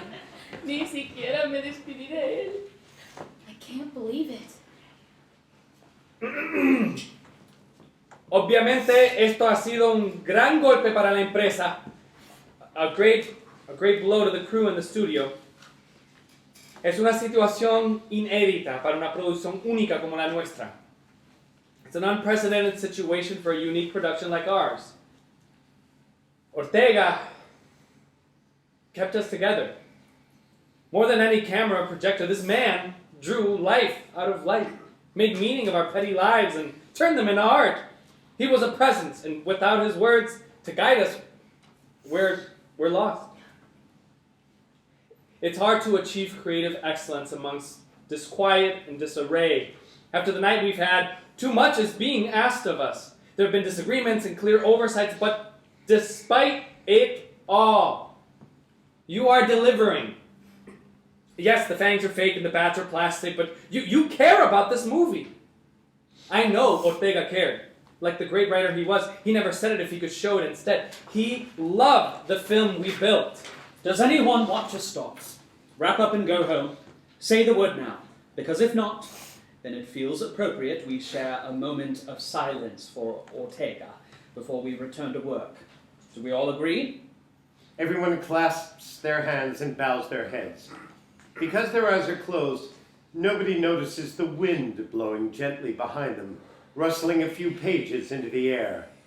After a time... Shall we resume after 10? 10 minutes. The bell rings twice. How long to rebalance this thing? I'm not sure. Well, let's get cracking. We're bleeding hours. We can rehearse the stunt while you're at it. Marian, Luisa, and Ariel start rebalancing the camera crane. Henry and Mundo cross towards Zoilo. You make it all right, old chap. Just to say, I do hope there's no hard feelings about earlier. Espero que no haya resentimientos por golpearte. Oh, no, boss. Fue mi culpa con esta broma del bolillo. Joking, you know. Good man. Feeling confident? ¿A qué altura de las escaleras quisiera que me caiga? Porque, pues, es mucha distancia. He's worried about the height of the fall. It's quite a distance. He's got the pads now. Should see him through the worst of it. Entonces, el plan es que yo simplemente caiga. You want him to essentially just roll down the stairs by himself? Not roll, fall. I want to shoot it all in one, a follow shot. If this crane ever cooperates, get the tragedy of it, the momentum. Es que es bastante alto. ¿Será seguro? But is that safe? We haven't the time for pussyfooting around. It's already midnight. Well, we haven't gotten him camera yet, and he's bringing up some good I concerns. don't understand. Fry did it spectacularly today. Fry. Your counterpart, Dwight Fry. the daytime Renfield. He gave us a marvellous pratfall all the way down the very same steps, banged out his blocking, knew the line's code, hit the marks every take, and not one peep out of him the whole day. No pain. His only screams were on camera, in the scene, and they were heart-rending and true. You could see the pain on his face was deep and committed. That's what I want from you, Zoilo. Pain. A committed performance with everything you've got to give. More. It's a beautifully tragic ending, but it won't have power on the screen if you don't put it all on the line for me. Excuse me, boss, pero... Fry fall, all 102 takes? Every single one. Full out. Every time. Dwight's not one for compromises, you see. And he did it without pads. Quiero hacerlo para conseguir la mejor toma que podemos. Solo que me está costando mucho volver a levantarme cada vez. He knows he's got a great take in him. It's not even the fall that's the problem, it's the pain getting back up. The repetition? You know, Zoilo, I find that in scenes like this, it's less about the physical and more about the mental. You have a block within. I can see it's not you that's holding you back. It's fear. Where did you serve? ¿Dónde le emplazaron durante su servicio militar? La batalla del Marne en Francia. Battle of the Marne, yes. I led my man through France as well. And Cambrai, where Mundo and I met. So, we all know firsthand mercy is not something people can afford when they're in a war. When you were running into the trenches, Zoilo, or onto the field, were you thinking about falling on your face, cracking an ankle? No, none of us were. There was no time for fear, so we made no room for it. Es que no quiero lastimarme de verdad. He doesn't want to injure himself for the rest of the shoot. But you won't! They're not really stone steps, Zoilo. This isn't really a castle, and Claudio isn't really a vampire. It's a wooden set, just like everything else here. Look, you've seen how often the studio is breathing down my neck, watching my every move. I'm fighting for my life out here, and I need fighters by my side. Fighters who kill. Of course, maybe you don't have it in you. I will try. Good man. That's dedication. That's an actor. Zoilo crouches back to the stairs as Henry and Mundo step away. How many more times are you thinking of going through this stunt? Until I get my shot. Coming through. The camera crane, now sporting a counterweight on its plinth, is wheeled into place. Set Dracula, scene 50. Roll sound. Rolling camera 1. Rolling camera 2. Lights. Dracula, 10 apple, take 3. Third time's the charm. Action! Rocio, Claudio, and Zoilo play the scene. Mina begs. Lines. Hold back the tears, Rocio. Dracula, turn up the sinister. Renfield is yours. Let him know. Yes. Lines. Careful, Crane. You coming? Steady. Lines. Crane. Hold steady, I said. The fight's coming up. Good. Go at him, Claudio. Attack! That's right, Zoilo. Go in for the kill. Zoilo has gone feral, hanging violently toward a petrified Claudio. Kill! Zoilo's foot slips on a stair, launching him past Claudio and over the edge of the open staircase. Panicked at the height, Zoilo reaches for the thing nearest to him, the hem of Rocio's dress. They topple over the edge, twisting in the air and landing with a sickening crack on the floor below. Dios mío! No! Rocio's snow-white silk dress is doused in hot, wine-dark blood, not hers. She's landed on her left arm, now limp at her side, as she tries desperately to drag herself out of a puddle of Zoilo's blood, gushing out of a gnarled gash through which his tibia is visible. It looks shattered. Madre mia! Zoilo! Lucio, get on the phone, get the ambulance! On it! Ariel exits. Henry leaps out of his chair, ripping off his tweed suit. What are you He doing? yanks the cinch off his waistcoat and kneels down. Zoilo, this is going to smart. Stop! Dodge! watching him! It's a tourniquet, for God's sake. We have to stop the bleeding. Rocío, ven hacia mí, déjame ver. ¡Ah, mi hombro! ¡Me duele el hombro! Is her arm broken? Can't tell. No, I can move it. Don't. Just stay put. Por ahí voy, Rocío. I'm gonna move her. Careful! I got it. Rocío, mi vida, te ruego. No, soy No quise. No, concéntrate en la respiración. Lo siento, No, chispita. respira. Henry's forearms are drenched in red. Ariel returns alone and empty-handed. Where's that bloody ambulance? There's a car pile up at the studio gates. What? It's the Chicagoland shoot. There's cars all crashed into each other during the earthquake. The gates are blocked. They're not even coming for Ortega? It's 10 Cadillacs. They can't get through. ¡Ah! Aguanta, Sawyer. Puedes aguantar. ¡Hijo de puta! Well, yeah, you swearing? That's good. Rocio, look at me. Mundo's going to pick you up now. Take her. Mundo steps gingerly over Zoilo's leg and heaves Rocio into his arms, moving her toward the makeup mirror. Oh, what did I do to deserve this? No, don't look down. Too late. Zoilo is transfixed by the eerie sight of his own bones in the open air. Look here, Zoilo! Look at me! Me tengo que ir. What? No. What's he saying? Tengo que irme a casa a descansar. He's saying he's going home. Are you mad? Estás en estado de choque. He's going in a shock. Una siesta y estaré como nuevo. No te muevas, compadre. Don't move. Stop moving. Bam! Mundo pitches a mean right hook at Zoilo, knocking him out cold. Zoilo slumps into Henry's arms, looking asleep, almost peaceful. There's no ambulance, no doctor. What are we going to do? Henry strips off his button-up. Fetch me the disaster kit. What are you? Remember the battle at Passchendaele? Oh, God! Here? Haven't a choice. He's lost too much. What's going on? Zoilo needs blood. Blood? Hey, hang on. You don't even know his type. We don't need to. What? Henry's own negative. How do you know? I know. Scene number 11. Marion brings the backdrops back on stage, facing forward this time, revealing a hand-painted landscape of seaside cliffs looming large under a night sky with a full moon, casting both bright light and sinister shadows upon ocean waves breaking on a black stone beach. Mundo places Rocio carefully at the makeup mirrors, while Luisa mops up the blood around Henry and Zoilo. Ariel re-enters and slides a dusty army green metal box towards Henry, the disaster kit. Henry lays out his materials in front of him. 2 syringes, 2 rubber tubes, 1 glass bottle. Brutally simple. Mundo now mixes a solution of salt and water inside a flask and kneels next to Zoilo.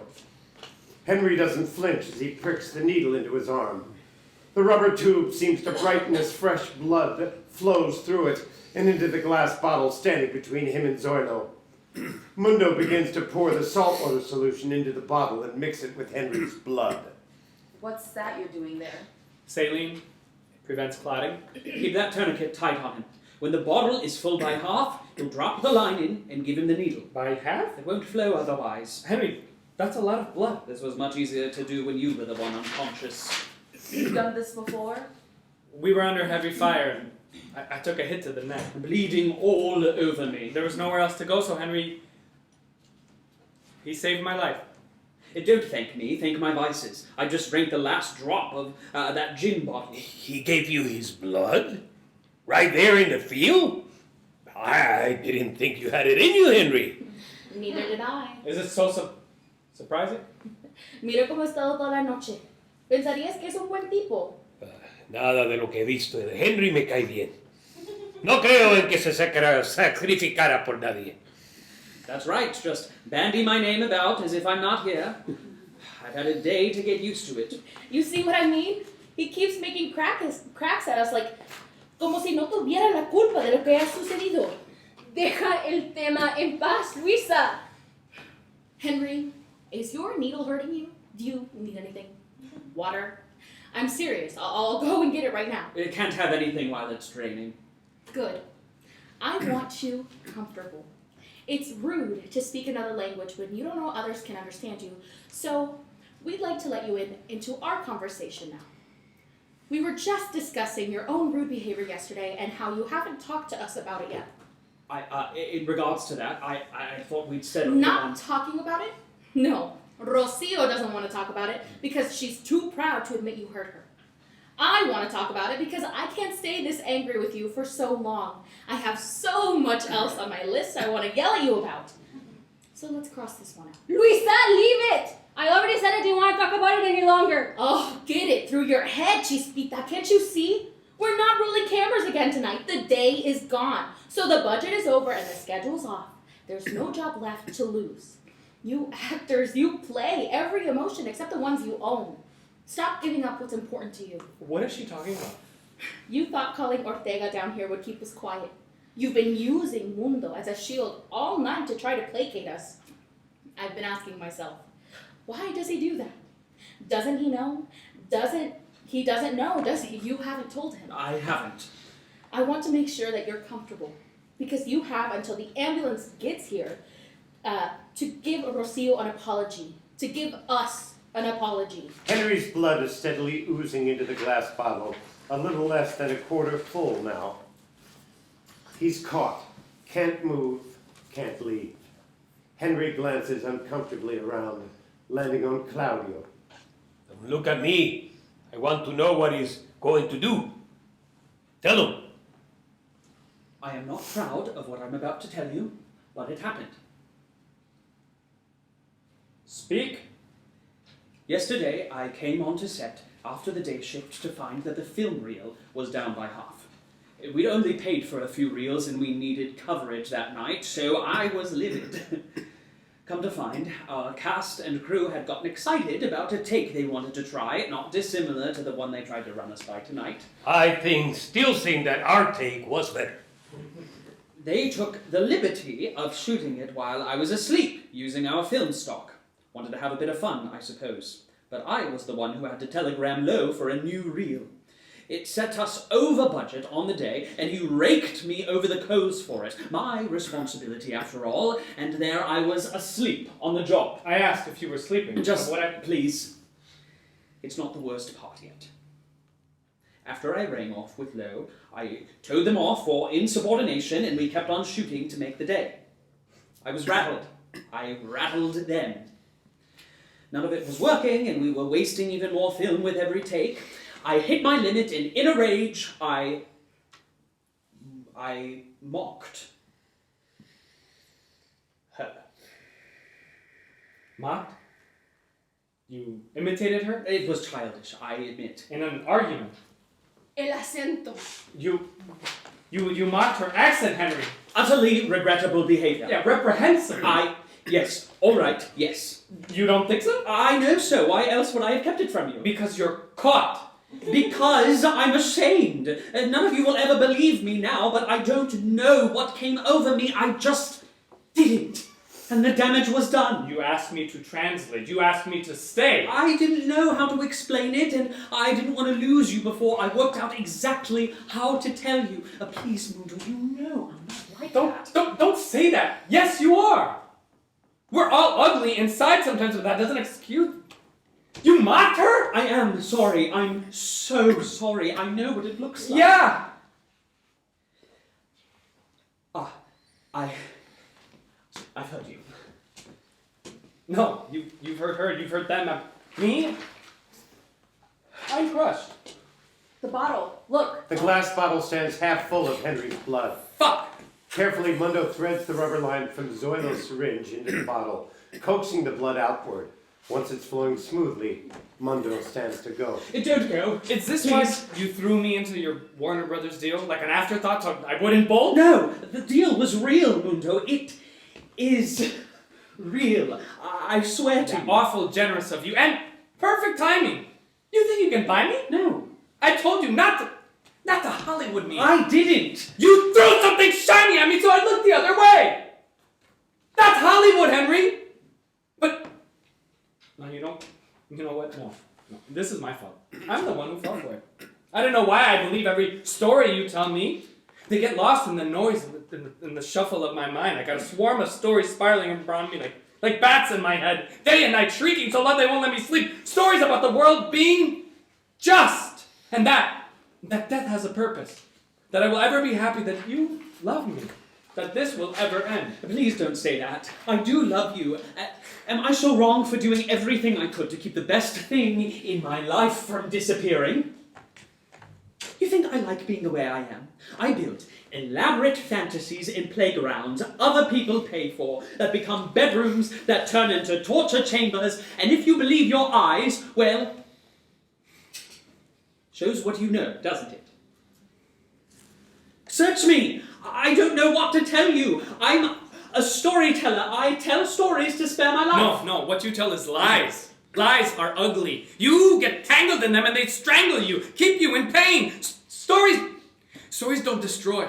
They grow. They set you free. They're beautiful because they evolve where we can't and begin long after we've ended. A lie is not a story, and you are no storyteller. Scene 12.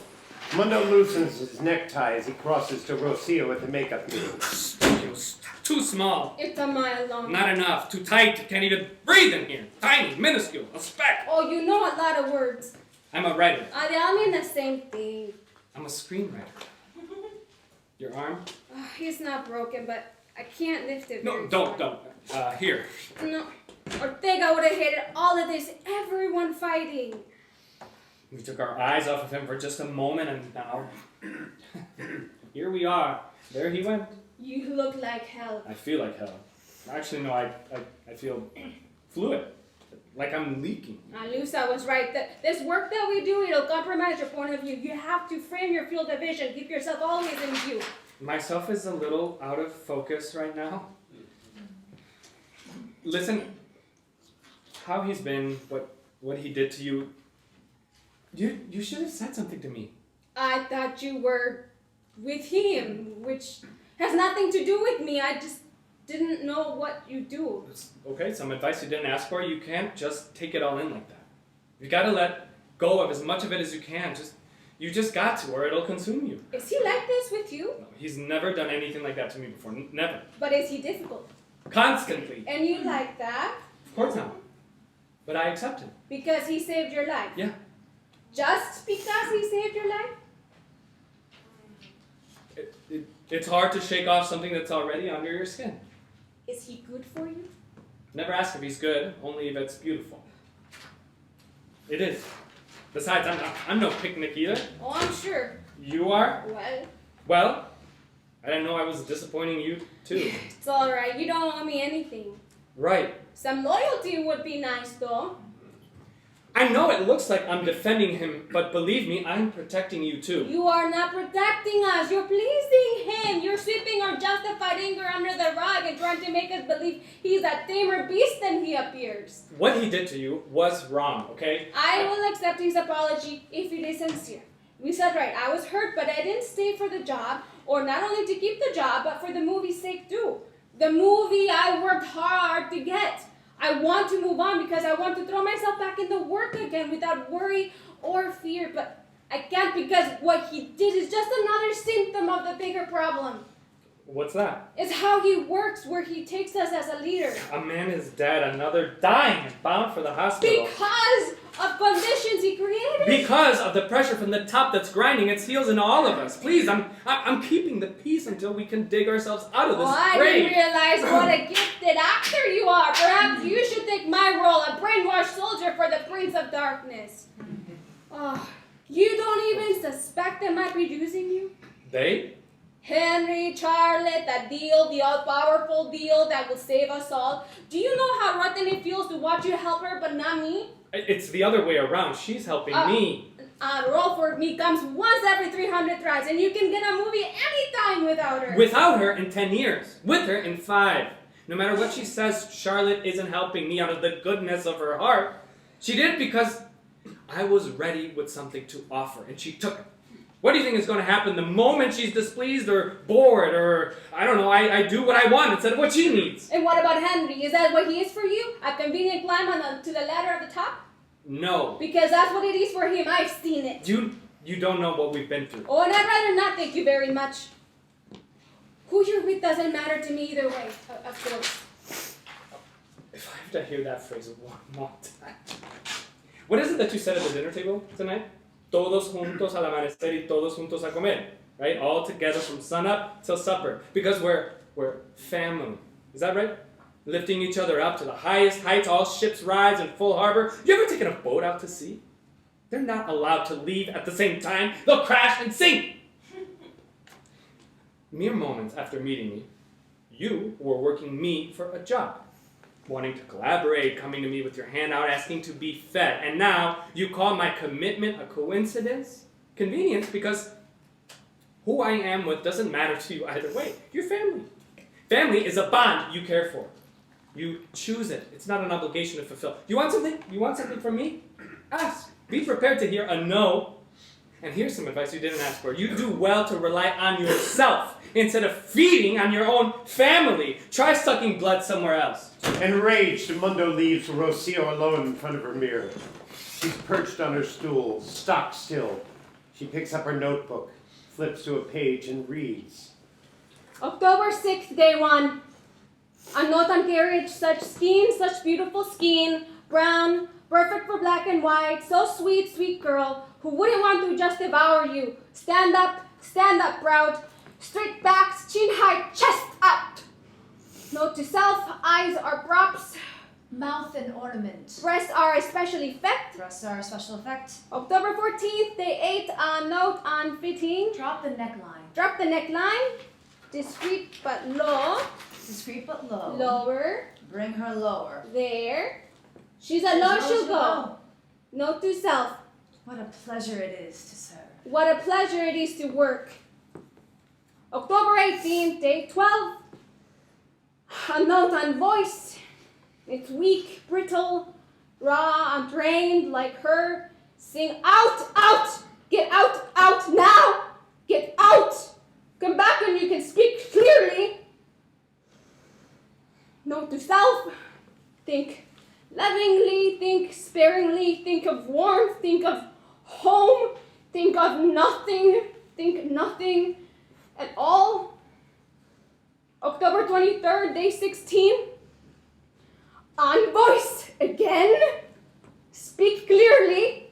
Use your own words. Shape the tongue. Slow down. Slow down. Slow. Slow. Are you slow? Slow. That accent. That accent. Overcome it. Move past it or move on. Move past it. Moving on. Note to self. Are you there? Where is there? Are you gone? Go. Go. Far. Don't come back. Don't come back. October 13th. Yesterday, day 22. Notes on character.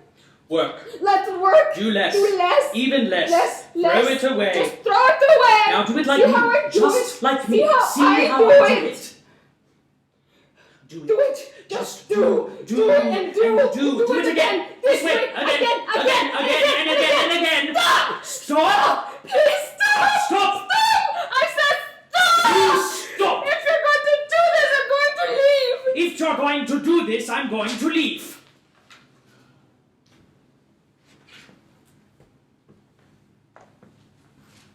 I'm going out of my mind. Out of my mind. Note to self. Out of my mind. Just out of my mind. Escúchame, Rocío.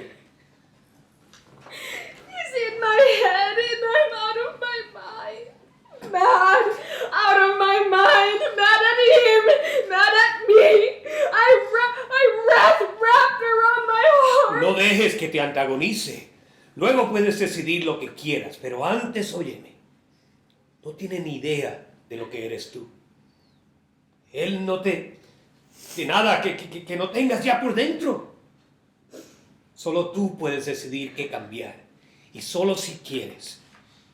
Si dejas que las voces de los demás entren en tu cabeza, te desplazarán hasta que no quede sitio para ti. Cariño, por favor, protégete. It's dark. Is there anything left? way and I put it all on the line. And I left it all out there. And the only one still standing in my way is She looks into the mirror. you. My shadow, my burden, my child. You remember what I've done to you. You imagine what I will do with you. I tried to warn you, but now it looks like you're gone. Note to self, hold nothing back. Stay hungry, feed them, all of you, and they'll never be full. And you'll never be whole. You give them everything you've got until you're empty and used. You're so sweet, sweet girl. Who wouldn't want to just devour you?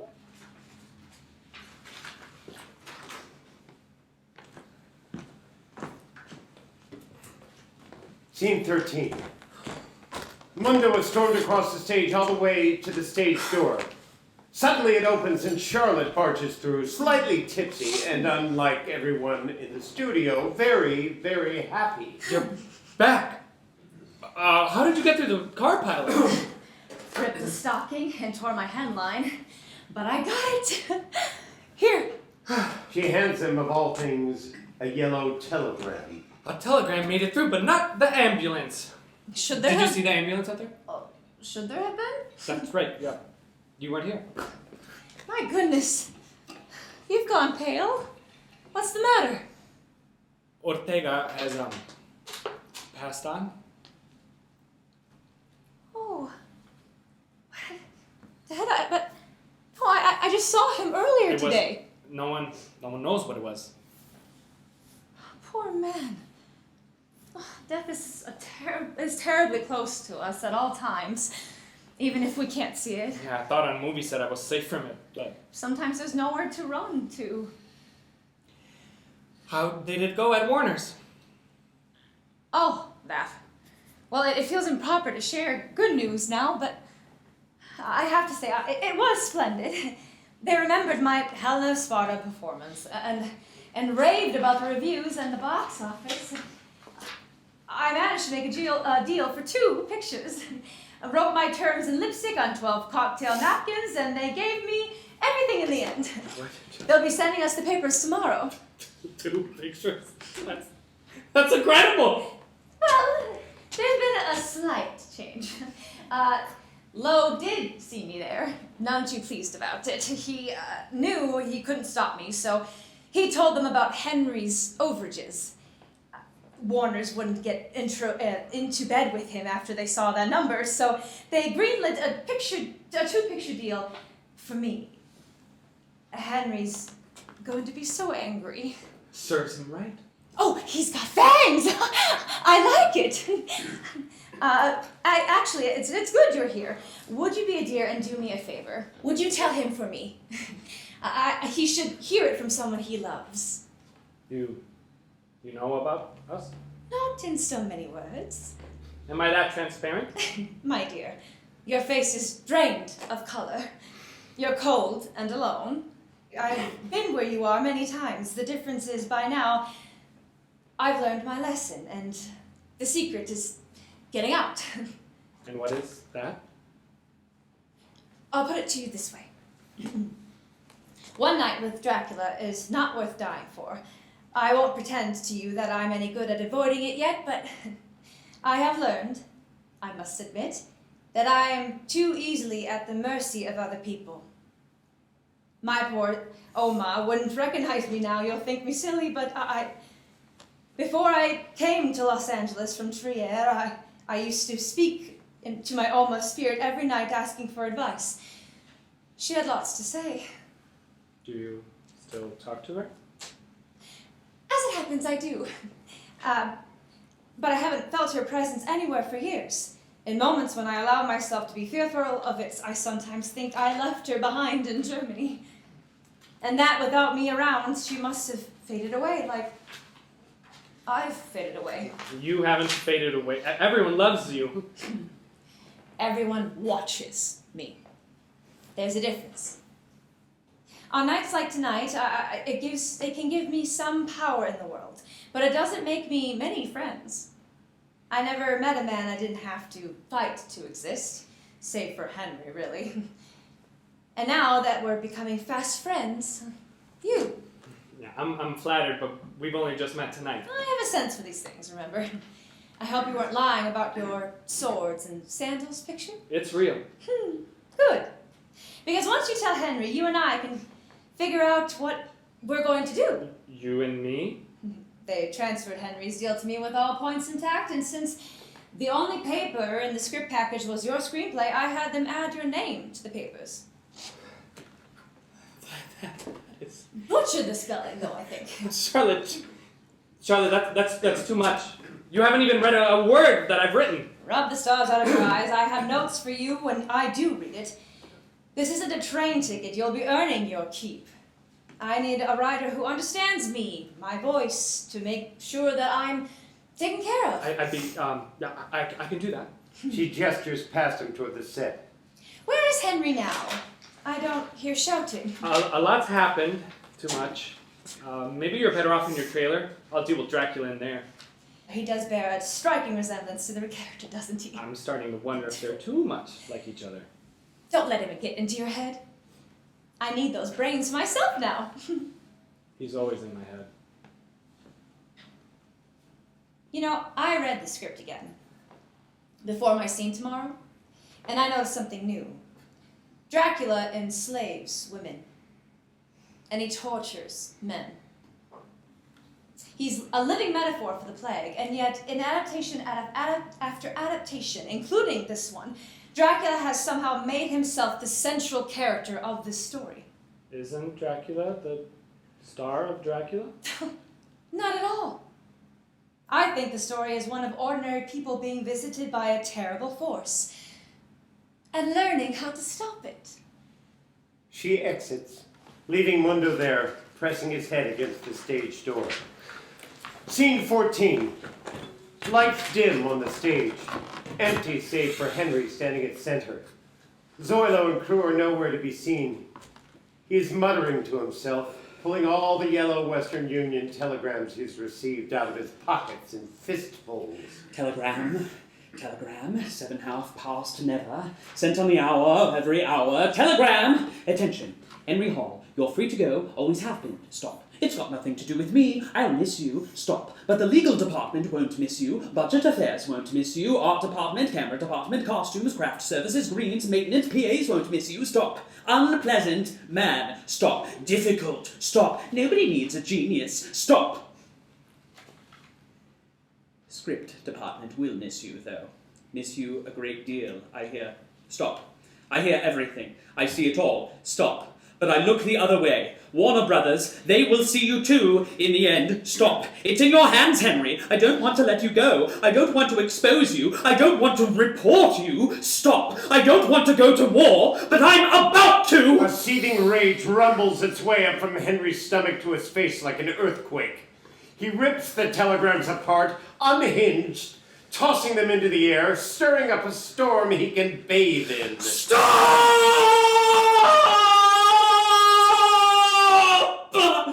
Stop!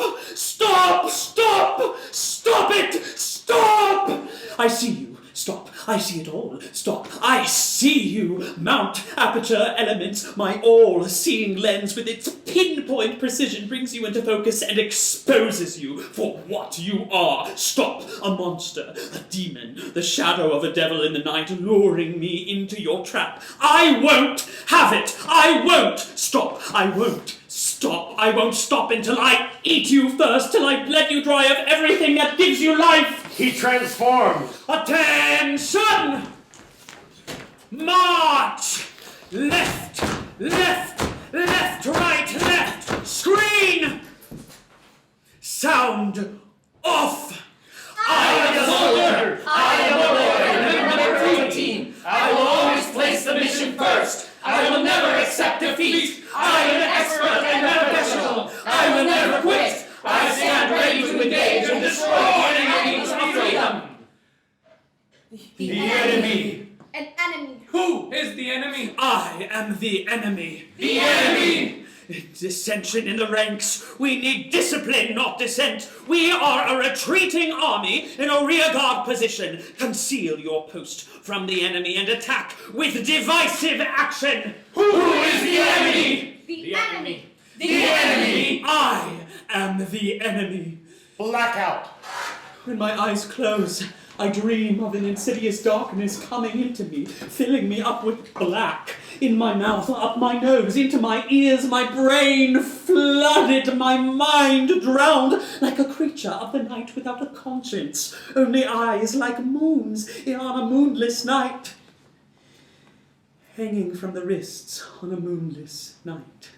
Hands limp, wrists cut, I'm asleep, 40 winks. Flashlight on. I'm awake. 40 floggings from a cane across my back. 40 floggings on my feet. A mirror in front of me so I can see everything they're doing to me. All I can hear is blood. My blood humming in me. Flashlight off. He weeps. Not a man. A child. A little child. Lonely child. My child. Stop! Stop! Stop, please! Stop! Cambrai! 50 degrees north, 3 degrees east. Cambrai, tomorrow. That's where he'll be tomorrow. Now stop! Will you stop? Stop! Stop! Stop! Lights up. Flashlight off. Louisa approaches Henry as the cast and crew recedes. A medal for your pains. I am dead. I died there, slowly over several nights. The corpse awakens each dawn and walks, hollow through a senseless world I cannot touch, with only its eyes to show me the hell I've wrought. Who's there? Who are you? I'm outside. I'm out here. Mundo mi mundo entero. You remember. You taught me. I'm outside waiting for you. Come along. I can't go. I'm trapped. Then let me in. It's cold, Henry. Let me in. You'll be trapped here with me. I'll be trapped there with you. In the dark. My dark. My dark. My dark. I'm lost in the dark. I'm lost in the dark. It's a trap. I'm caught. They kiss, but Henry won't close his eyes. Close your eyes. They kiss again, both their eyes closed. Is it dark? No. I can see you. I can see you too. Mundo? Mundo backs away from Henry, walking backwards. The cast and crew glide backwards too, retreating to their marks on set. I see too much. Reels on reels of motion pictures. Dreams unspool endlessly behind my eyelids. I can't think about my life without you. Henry sinks into his director's chair. I don't want to go to war, but I'm about to. He transforms. And action! Wake up! Wake up, Henry. Henry finds himself not in his director's chair, but back on the floor next to Zoilo. The bottle of blood between them is over half full, and Henry looks pale. Mundo pulls the syringe out of his arm and pulls the line out of the bottle. This is far too much. I shouldn't have left. I'm sorry. Are you alright? It's normal. None of tonight has been normal. I'm ship-shape, Bristol fashion. No, you're not. You're too pale. Much too pale. And you're far too flushed. You've been yelling. Screaming. Sorry. No, I needed a good scream. I can feel one wiggling like a worm in my Adam's apple. Let it out. If I start, I'll never stop. Why did you ask me to stay? Why the deal? I am not playing Hollywood games with you. I never was. You're letting low the business drive you away from me. My mouth has gotten me in more trouble tonight, more times than I can count, but I must be direct with you, or you won't believe me. You don't have anything I can't get for myself. The world is ugly and unfair, and so they won't give it to you like they will me. But that's why you can trust me. Yes, I can get it alone, but together is better. I don't want to do it with anyone else but you. That's the truth. I've got a temper and I'm not easy, but I never thought I'd do something like this. But you did. You did. And I'll grovel at your feet for the rest of my sorry life if you let me. Happy to. But right now, I've made a mess here. A man dead and another bedbound on my set. I won't live this down. I need some help cleaning it up. I don't want to undo it. I know I can't, and I wouldn't try. I'm not asking you or her or anyone to excuse it. I'm asking, how do I patch it up? If my words have the power to break this, then my words can mend it too. Using the reel without permission was foolish, granted. An overage is serious, but what you did is catastrophic. I don't know the words to mend this. That doesn't mean they don't exist. It just means that only she can know what she needs to hear to heal this rift you caused. I'm going out of my mind. I know the strains you're under, but ultimately you took this job. You decided it was worth it to give up your days, lose your nights, sacrifice your health, your sanity, your time to yourself, your time with me. To make 2 movies at the same time and advance your career. It's more than a career. But it's still for your It's career. an art form too. I do care about that as well. Fine. But a movie is much more than a picture you cut together. It's also the people you bring together. In the movie theater, on your set, and just because it's hard doesn't mean you can succumb to the pressure and pass your failures on to everyone else. This was a failure, Henry. It was. I need to know what you intend to do about it. Rocio crosses toward them, cradling her arm carefully. How is Zoilo?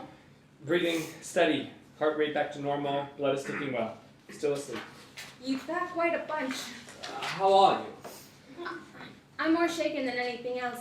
The sooner the ambulance gets here, the better. Rocio, will you speak to me?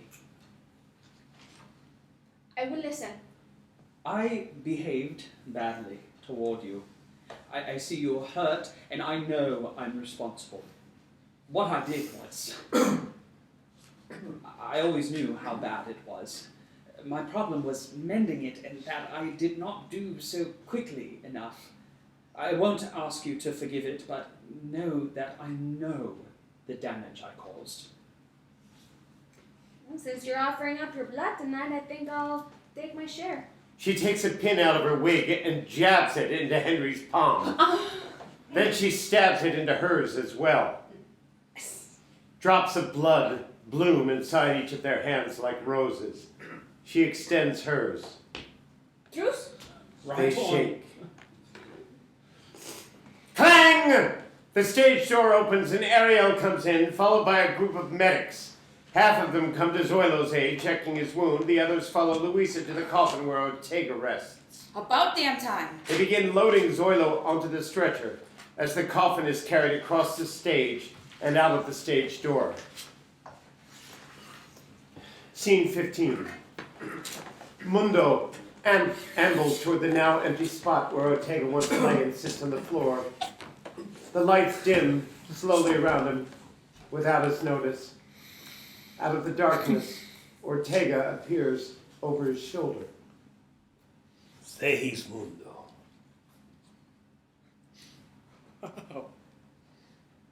The veil has grown this enough on the night for us to see each other again. I beg your pardon, as my visitation encroaches upon your mental capacities. What do you mean? I am inside your head with you. I should have cleaned. I must say, it's not very nice in here. We miss you. As I miss you. In my waking life, I could never be quite sure where the dialogue I wrote for you all were coming from. But upon my death, I have discovered I can live there. The place from where it all flows forth. A land without language where pure expression reigns. The purity of the unwritten world. Alas, you are living still and could not comprehend what you saw.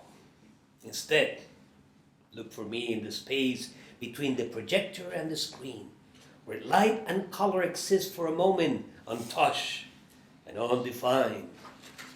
Here, take this back with you. From above, leaves flutter into Mundo's hands. Brew up a tea, add this to the water, and drink.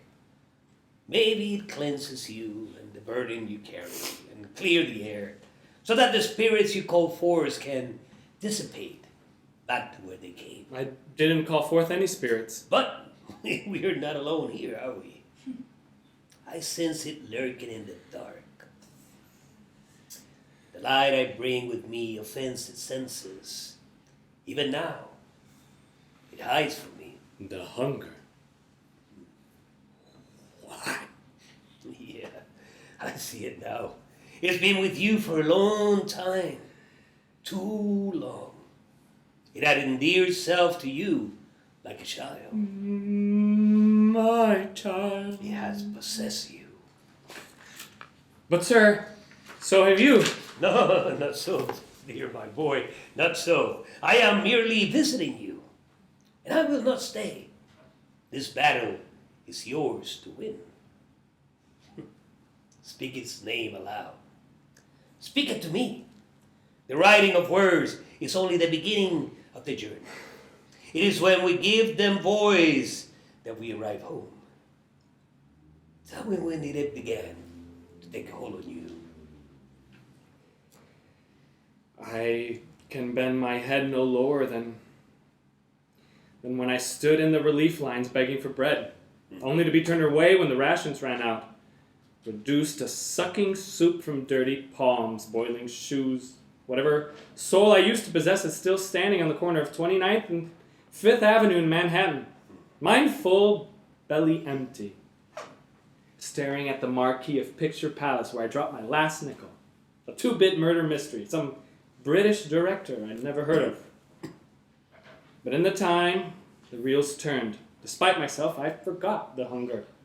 For a blessed moment, all that existed were the giant faces flashing by and the story unfolding before me. This is all I need, I thought. I'm famished. And now I'm full. What power there was in distraction. I see now that whatever was left of me died a cold death on that breadline. And the hunger is all that's left. It isn't. You are here with me now, can't you see? I ate me up! All gone! I lost myself so many years. I'm afraid to begin again. Why? Because I want too much. I want to see it all and be invisible. I want to write down lovers and villains and worlds so all-consuming that reality peels off of us like snake skin replaced by pictures. Boundless images built from words. I want to hold the truth in my hand and gift it to you. And you! And you! See? Don't you see it? And at the end of it all, I want to be unknowable. To hide in my work like a bat in a cave. Hunt for me among my sentences. You will not find me. That way I'm free. To write about courage and death. Darkness of our days and light in the night. The things that don't exist. Oh, but they do exist, Mio. You exist. This cannot be your dream, for no one to know you dare have a mind to speak it. Who else but a thief needs to be so sly?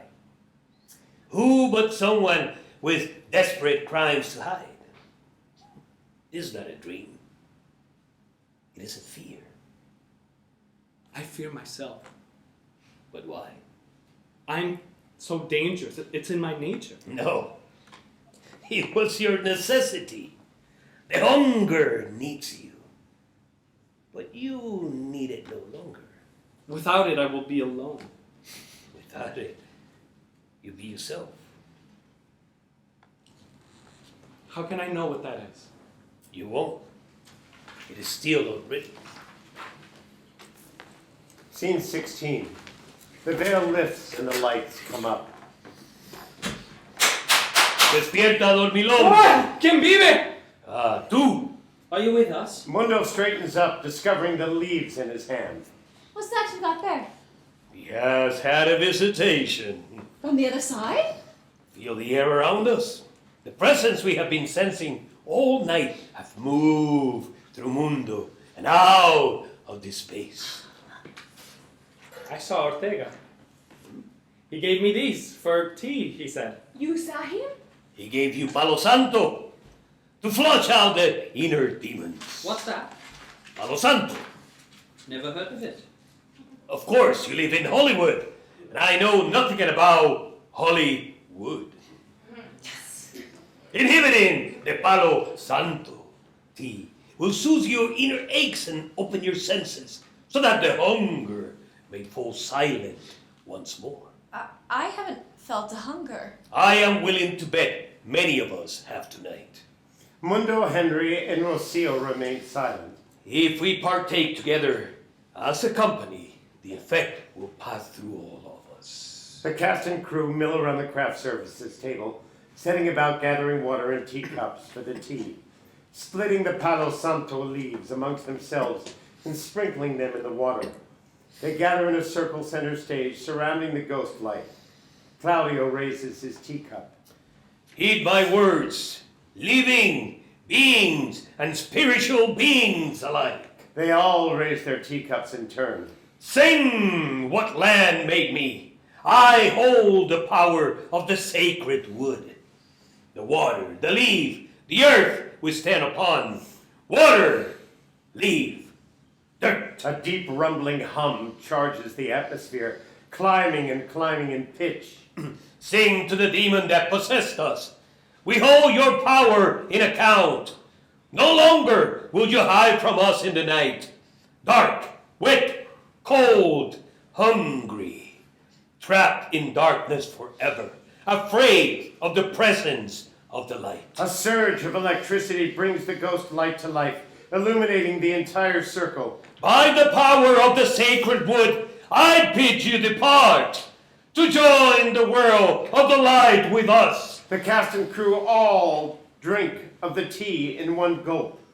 To some it's painful, to others it's liberating. The ghost light weakens and wanes until it winks out. First the film lights dim up, then the work lights dim up too, showing the set anew. The cast and crew begin to disperse.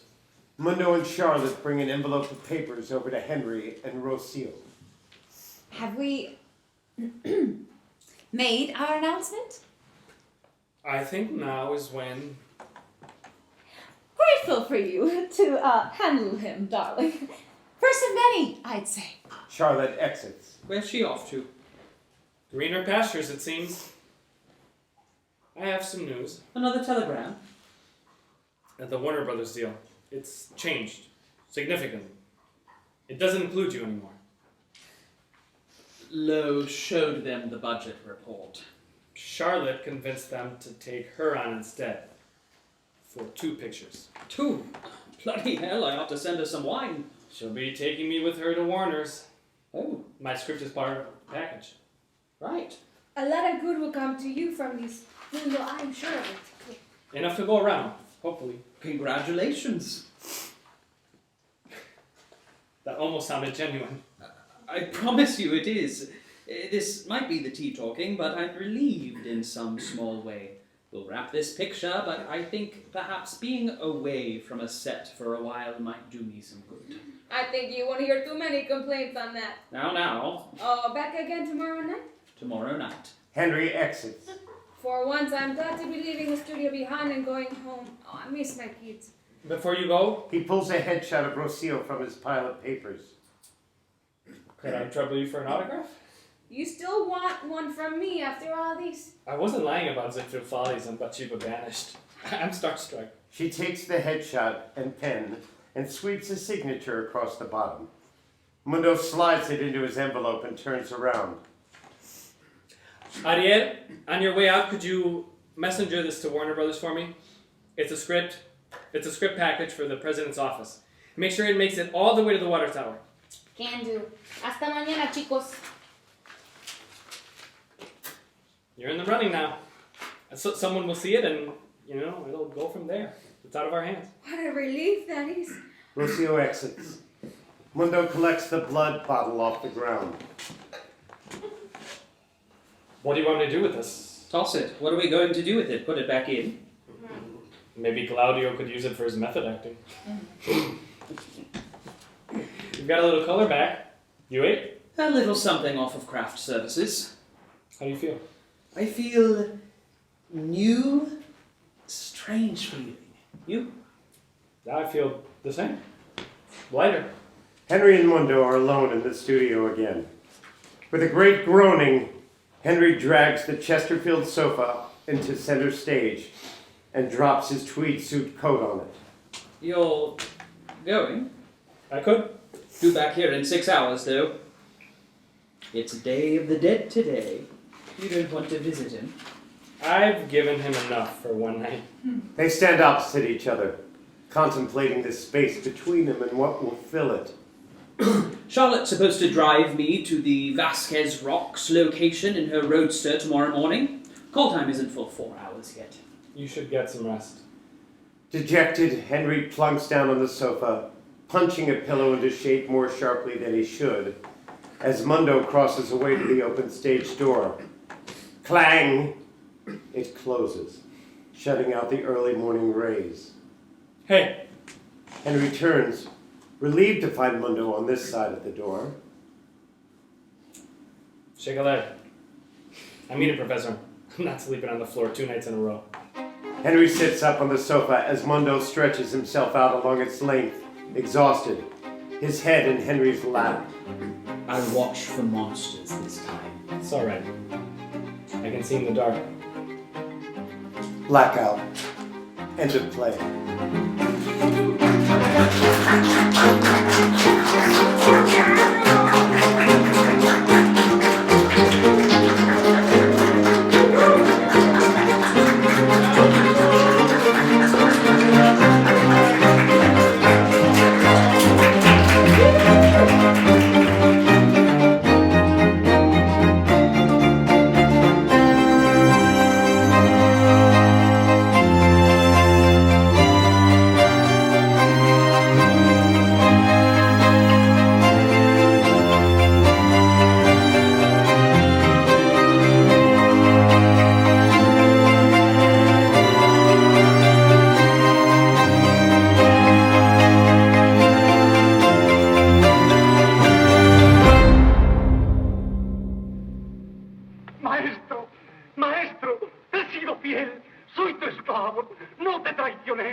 I didn't leave him here, Master. I didn't know. I swear. I'm loyal to you, Master. I'm your slave. I didn't betray you. Oh, no, don't. Don't kill me.